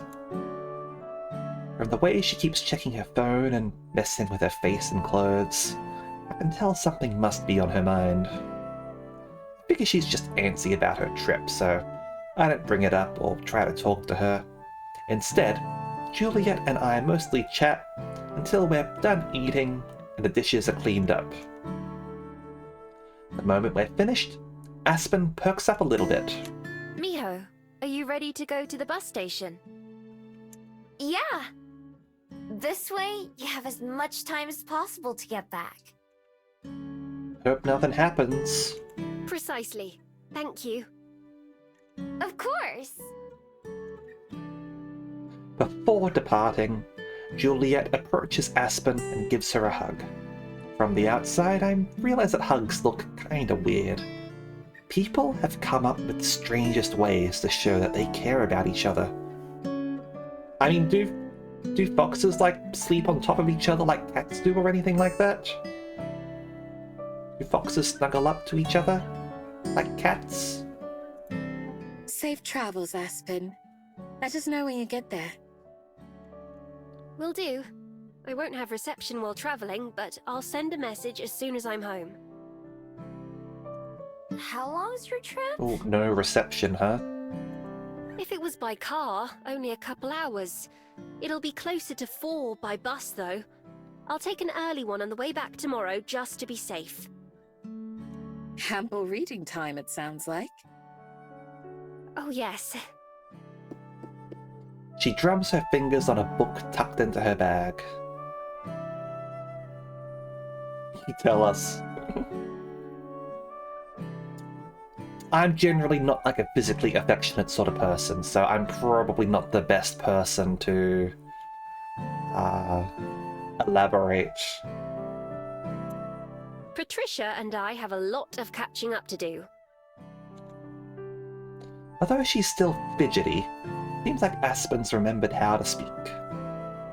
After spending an unusually long amount of time adjusting her skirt and hair, she finally faces me brightly. Well, shall we be off, Miho? Yep. Goodbye, Aspen. Good night, Miho. Bye! Later. Aspen holds the front door open for me as we exit the library. Where exactly is the bus station? It's by the road. Not too far from my apartment. We'll pass it by on the way there. Should we stop by and say hi to the cats? I'm sure they'd love to see me. Yeah, no worries, Koro.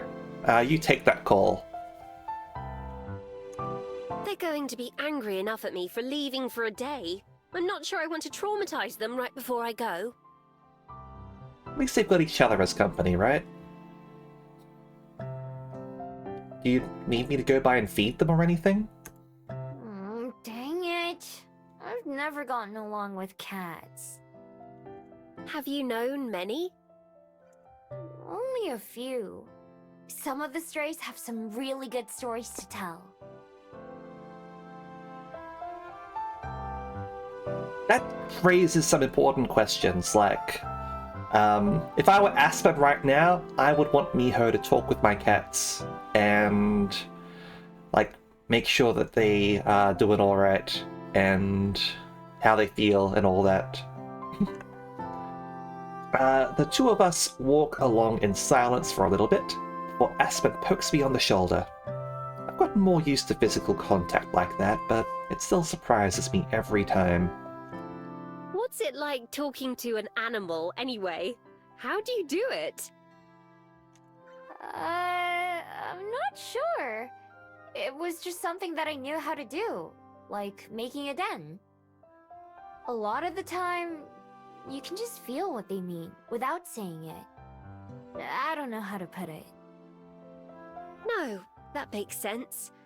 There are some things that you just can't put into words, as much as you'd like to. Exactly! I have the problem a lot. I'll bet you don't, though. You'd lose that bet quite handily. Why, I'd say I struggle to put things into words more than anything. Is block. Really? How? I thought you loved writing. I do, usually, but it's not that simple. Sometimes you just can't use any old words. You have to use the right ones. And often that means going through lots and lots of the wrong ones until you find them. I think it's easier the way animals do it. It certainly sounds like it. I often wonder if I could talk to Percy and Byron, what they would have to say. Alright, so I'm guessing that's Percy Shelley and Lord Byron, huh? I think it's Percy Shelley, right?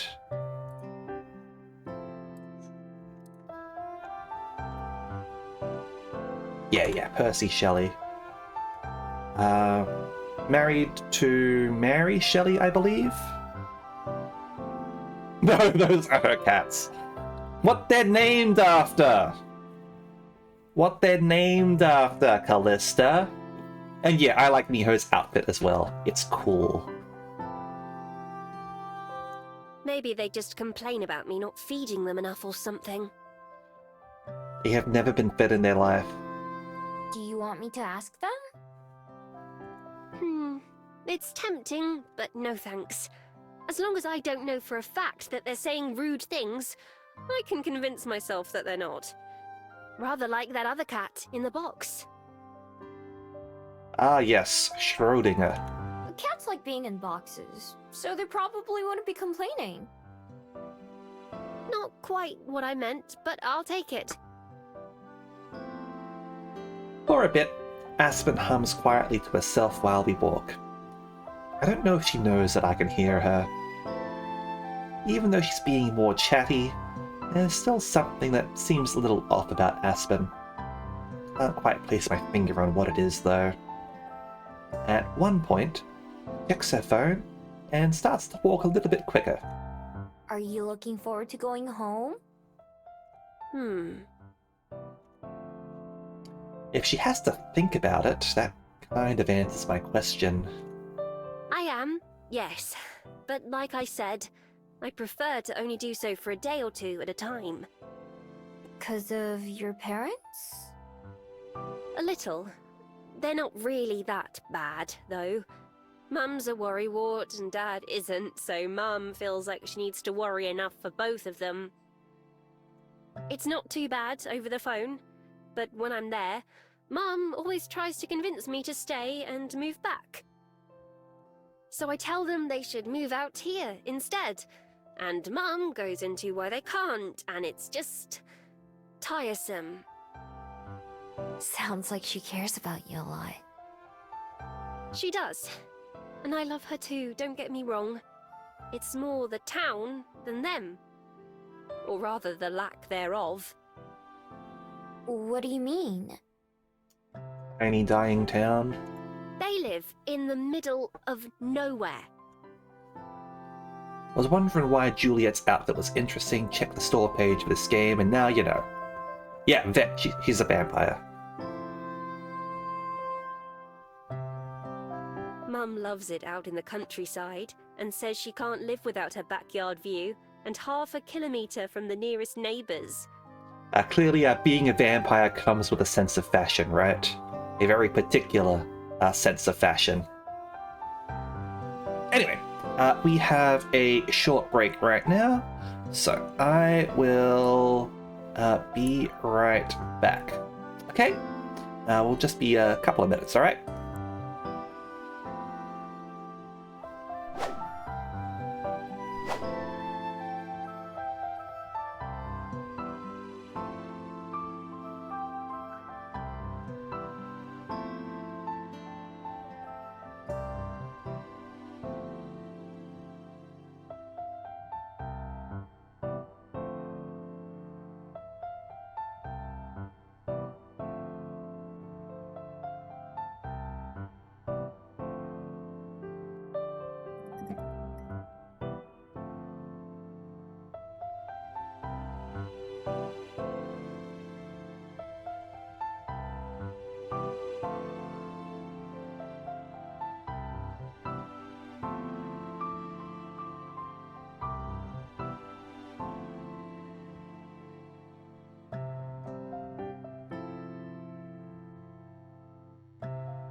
And we are now back.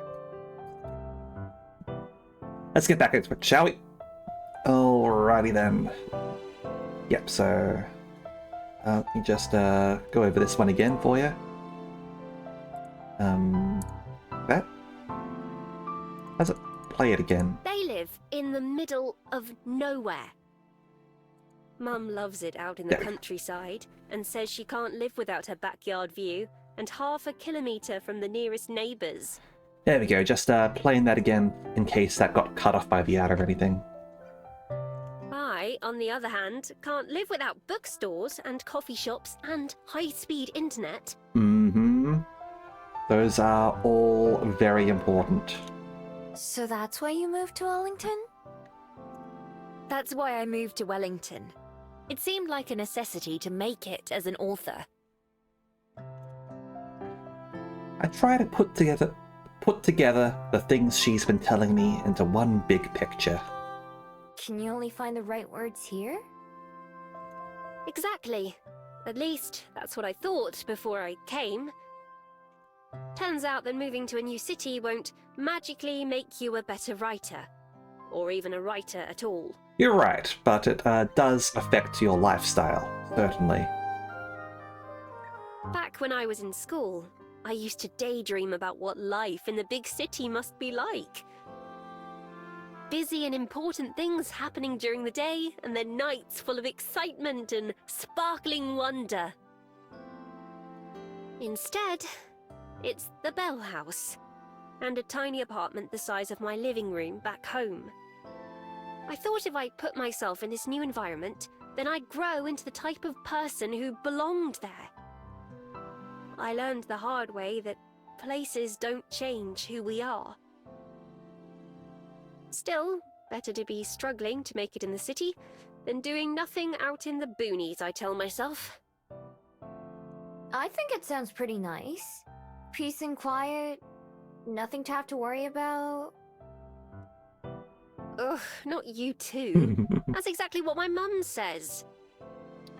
Yeah, they're not being very consistent with Mum here, and the spelling thereof. Trust me, it sounds better hearing about it than living it. Just like Wellington. Or any city, I'd imagine. I'm sure even Wellington must seem like a bore compared to some of the places you've been to, like Shanghai or Seoul. Well, yeah. I still like it though. Those cities are too big for me. They're noisy and loud and smell bad, and anything can be dangerous. You have to be on your guard all the time. It's not like that here. The scariest thing I've seen was a movie. You did see the other Kumiho, right? That's true. I'm glad. I'm glad you liked it enough to stay. Me too. We're well into the city, pretty far past Cuba Street and the Bell House. Now that I've been there once, I also recognize Te Papa, the museum, when we pass by it. By now, there isn't much I don't recognize. I've been all over this part of Wellington enough that I could probably get from here to Mount Victoria with my eyes closed. I memorized other cities the same way when I lived there, but for the most part, once I left, I forgot all about them. I'm not sure I'd ever be able to forget the streets of Wellington, though, even if I wanted to. Instead of humming, Aspens started fidgeting again as we walk, messing with her phone and purse and hat and glasses. I recognized the shops and apartment buildings from the walk to Aspen's house, so we can't be very far from the station. Are you nervous? Me? No. No. Why would I be? Does you sound nervous? Do I seem nervous? Yes? Yeah. Is it because of the bus? You don't have to worry about that. I've ridden on them lots of times and they only broke down like once. No, it's not that. Although now I'm worried about it. I mean, no, I'm not nervous. Okay. Be honest. I've never seen Aspen more nervous, but I still don't push it. I can hear and smell the bus station before I see it, and then it comes into view. There are 2 or 3 buses parked or passing through. I wonder if one of them is Aspen's. We stop across the street, and she checks her phone again, then puts it away. These are more like coaches than buses at this point. You're not late, are you? Oh, I could have walked faster. No, we're like an hour early. No, we're right on time. It'll be here any minute now. Cool. I'll wait with you till it arrives. I start to cross the road, but stop when I notice Aspen isn't following. Instead, she's still standing on the sidewalk, gripping the strap on her bag tightly. Aspen? I trot back to her, looking around to see if I'm missing something, but there's nothing, other than a couple of people waiting far away at the station. Are you alright?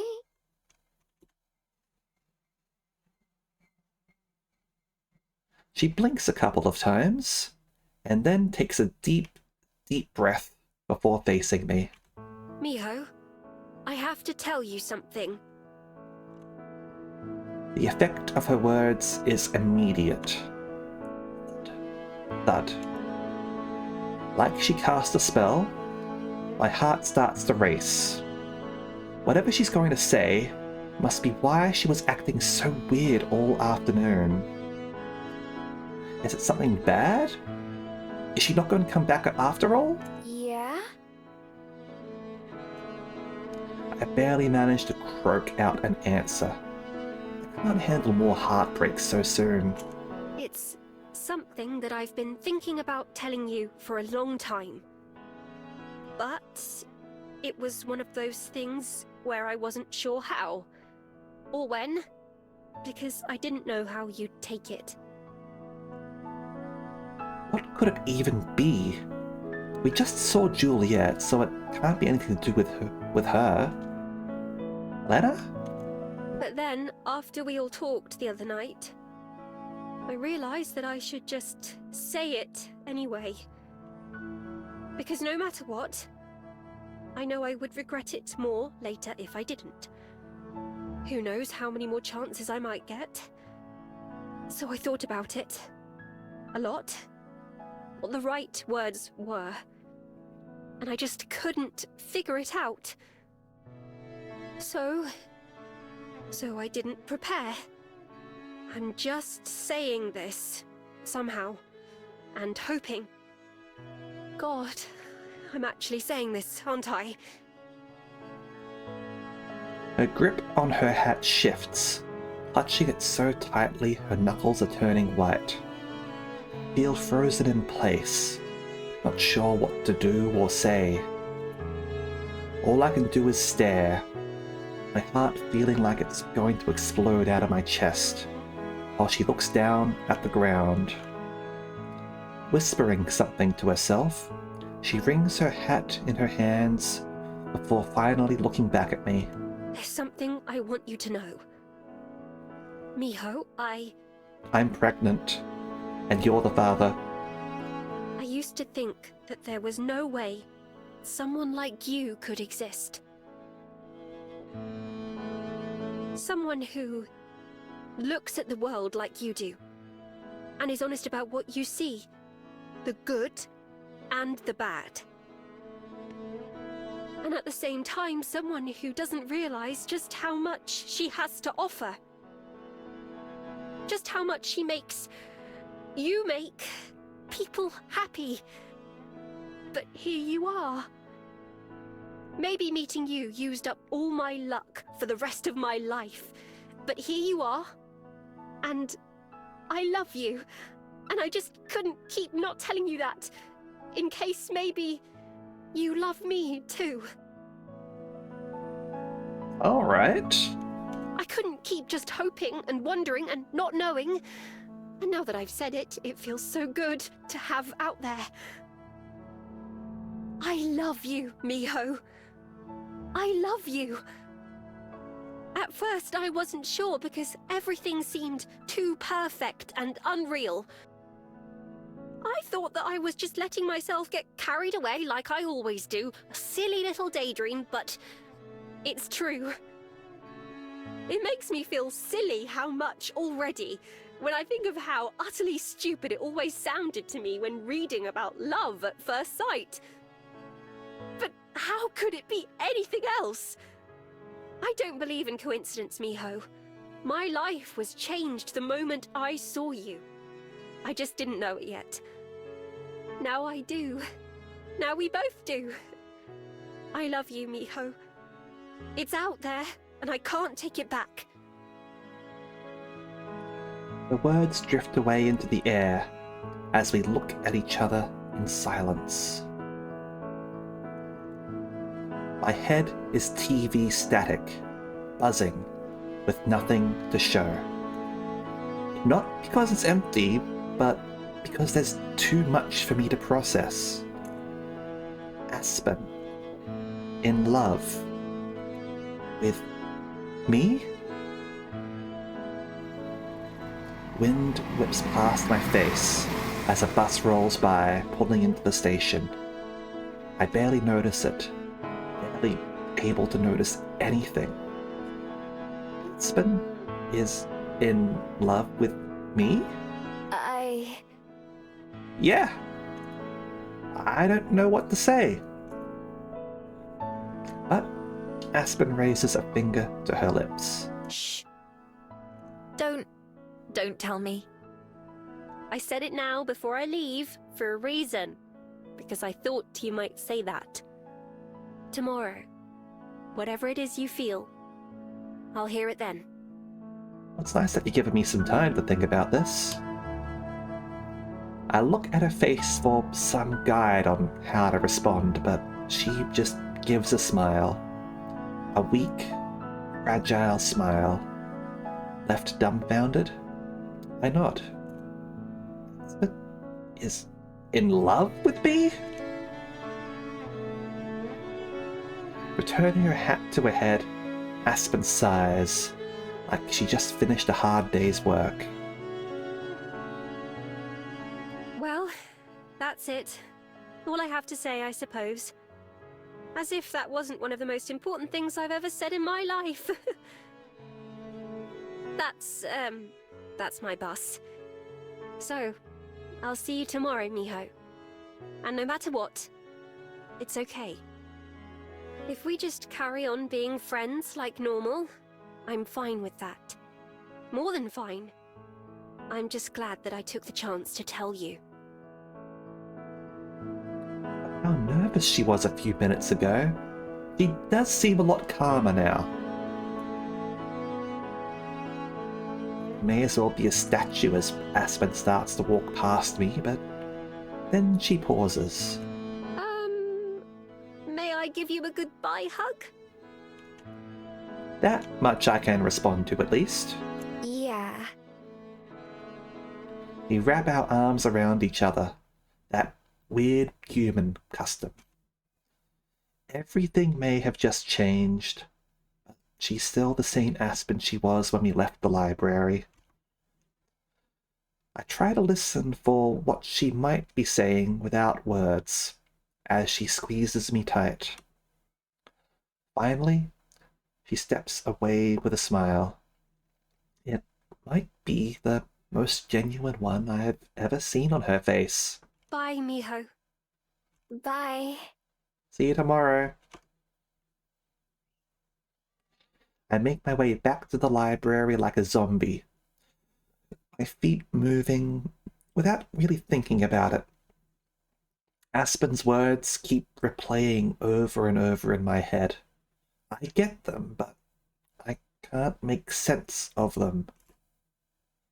There's not a sound to be heard from the empty aisles when I enter. Juliet having finished tidying up in the hour or so that's passed since I left. After a quick glance around, I head towards the stairs.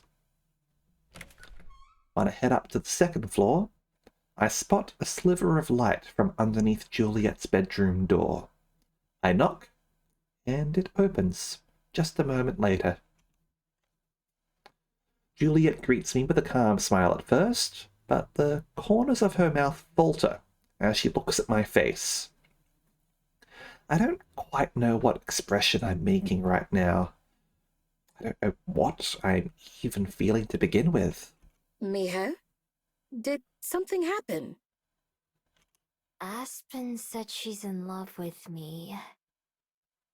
She did she? Oh, I see.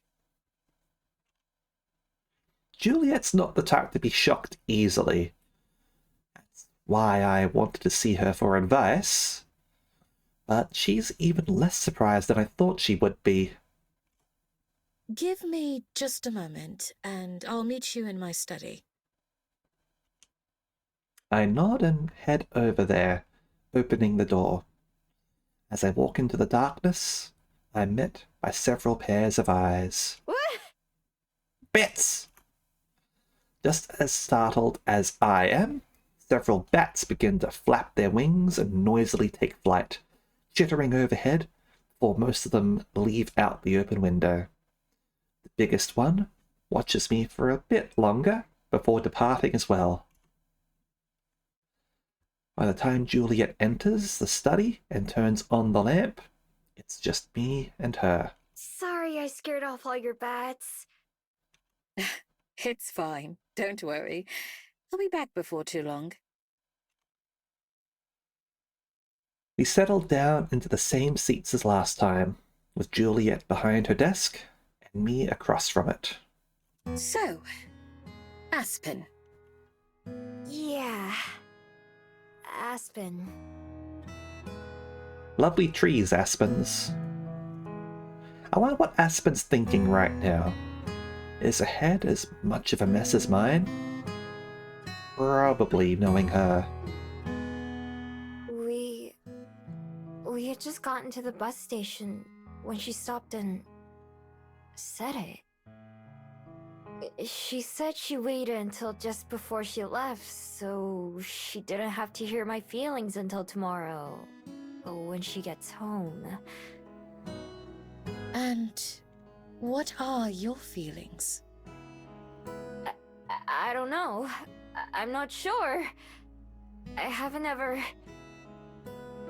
thought about love or someone being in love with me.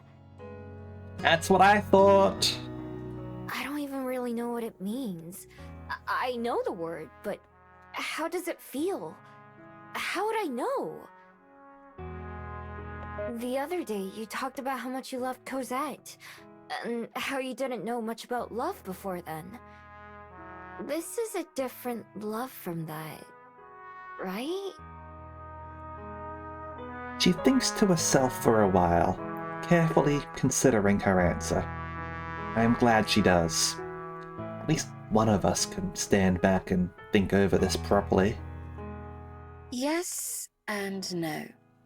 Of course, the bond between a parent and their child is different than that of two partners, but it comes from the same part of the heart. The part that you give away to somebody else.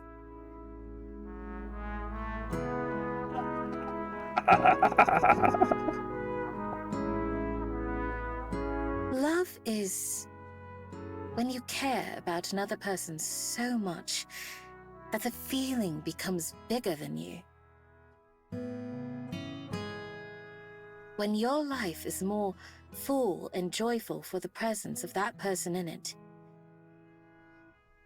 I could throw out any number of cliches, but they'd be meaningless. What love means and how it feels are different for every person. To speak from my own experiences, love is like a flower. It starts as something tiny, but as it's nurtured and cared for, it grows. It reaches toward the sunlight and towards something better, and blooms into something beautiful. Not all flowers grow at the same rate, and not all flowers look the same. But wouldn't you agree that that's the joy of flowers, Miho? Look up from the floor towards Juliet, who's watching me warmly. I like flowers, but I've never grown one before.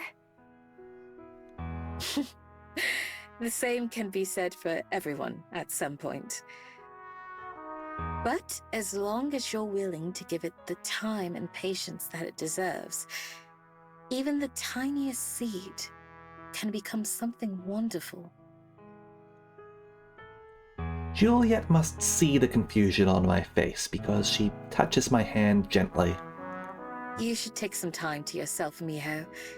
We can talk about it later tonight, if you're ready. If you needed even more time, I'm sure Aspen would understand. Yeah. I need to think about it. And sorry for waking you up. Or keeping you up. Whichever. It's no trouble at all. I'm glad that you felt comfortable coming to me about this. It was the first thing I did. Thanks, by the way. You helped me out a lot. Of course. It's my pleasure. It's what friends are for. Juliet returns to bed, and I go back to my room as well. I sit down on the floor, which is where I've done a lot of my best thinking lately. I lean against my bed and turn on the TV. There sure are a lot of shows and movies about love, aren't there? It's difficult to imagine that concept applying to me. I do know that I care about Aspen a lot. I like being around her, I like talking to her. I look forward to seeing her when she's not there. We're friends, but could we be more than that? I spend a few hours stewing in my thoughts and not coming to any conclusions. Love feels like something that couldn't and shouldn't apply to me, and yet here I am. Hours pass as I consider the issue from every different angle. I end up with more questions than answers. Is it something I want? Is it something I could even do? What I choose to say to Aspen doesn't just affect me, but it affects her too. No matter what, both of our lives are about to change. And no matter what, I have to make a decision. I'm sure that I'll have some doubts either way, but can't just ignore or run away from this. So, after turning it over and over in my mind, finally make a choice. Slowly, I stand up and head downstairs. My legs feel like jelly as they carry me towards another huge moment. My hands shake, but I hold on tightly to the banister as I head down to the kitchen where Juliet's making tea. There's a second mug set on the table, full of steaming hot chocolate. Yummy. Right on time, like always. I was just about to call for you. I heard you get up a little while ago. I was still doing some thinking, though. I see. So I take it that means you've made up your mind about Aspen, then? Yeah. It wasn't easy, but I have. Matters of the heart are rarely easy. Shall we sit? Yeah. We take our usual seats, the third one conspicuously empty. I take a big gulp of my hot chocolate, while Juliet takes a small sip of tea. Wiping my mouth with the back of my hand, I lean back in my chair, take a deep breath, and nod. Only if there's like a switch. Not yet, at least. Like, Callista mentioned that the devs are open to the idea of that, but chances are that's going to rely on whether there is a Switch version made and if the Kickstarter for that ends up going well. Yeah, on the back burner, not ruled out, but not actively being developed. It's a solid schmaybe. I've decided. All right.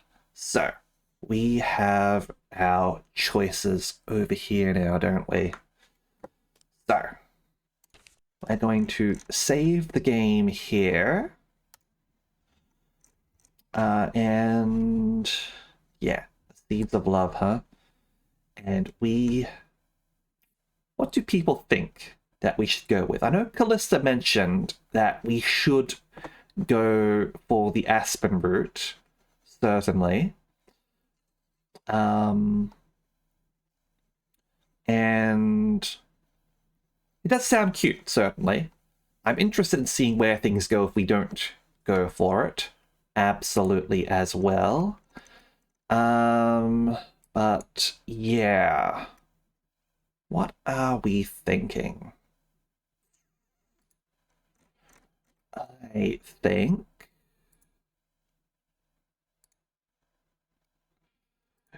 we should end the stream.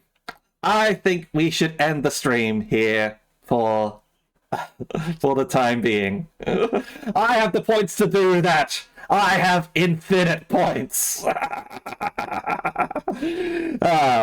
So yeah, we will wrap things up there for the day, I think. We're getting close to the time to conclude anyway, and I think that that's a good stopping point anyway. All right, yeah, all right. Let's have a quick old drink.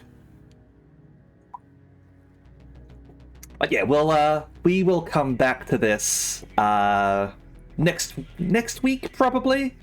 I'll have to see what my schedule is like. I still don't know what my bloody schedule is like, so that's a little bit annoying. Hopefully you had a good stream there, Ada. We are going to go and raid somebody now. Let's see who is streaming what. Alrighty then.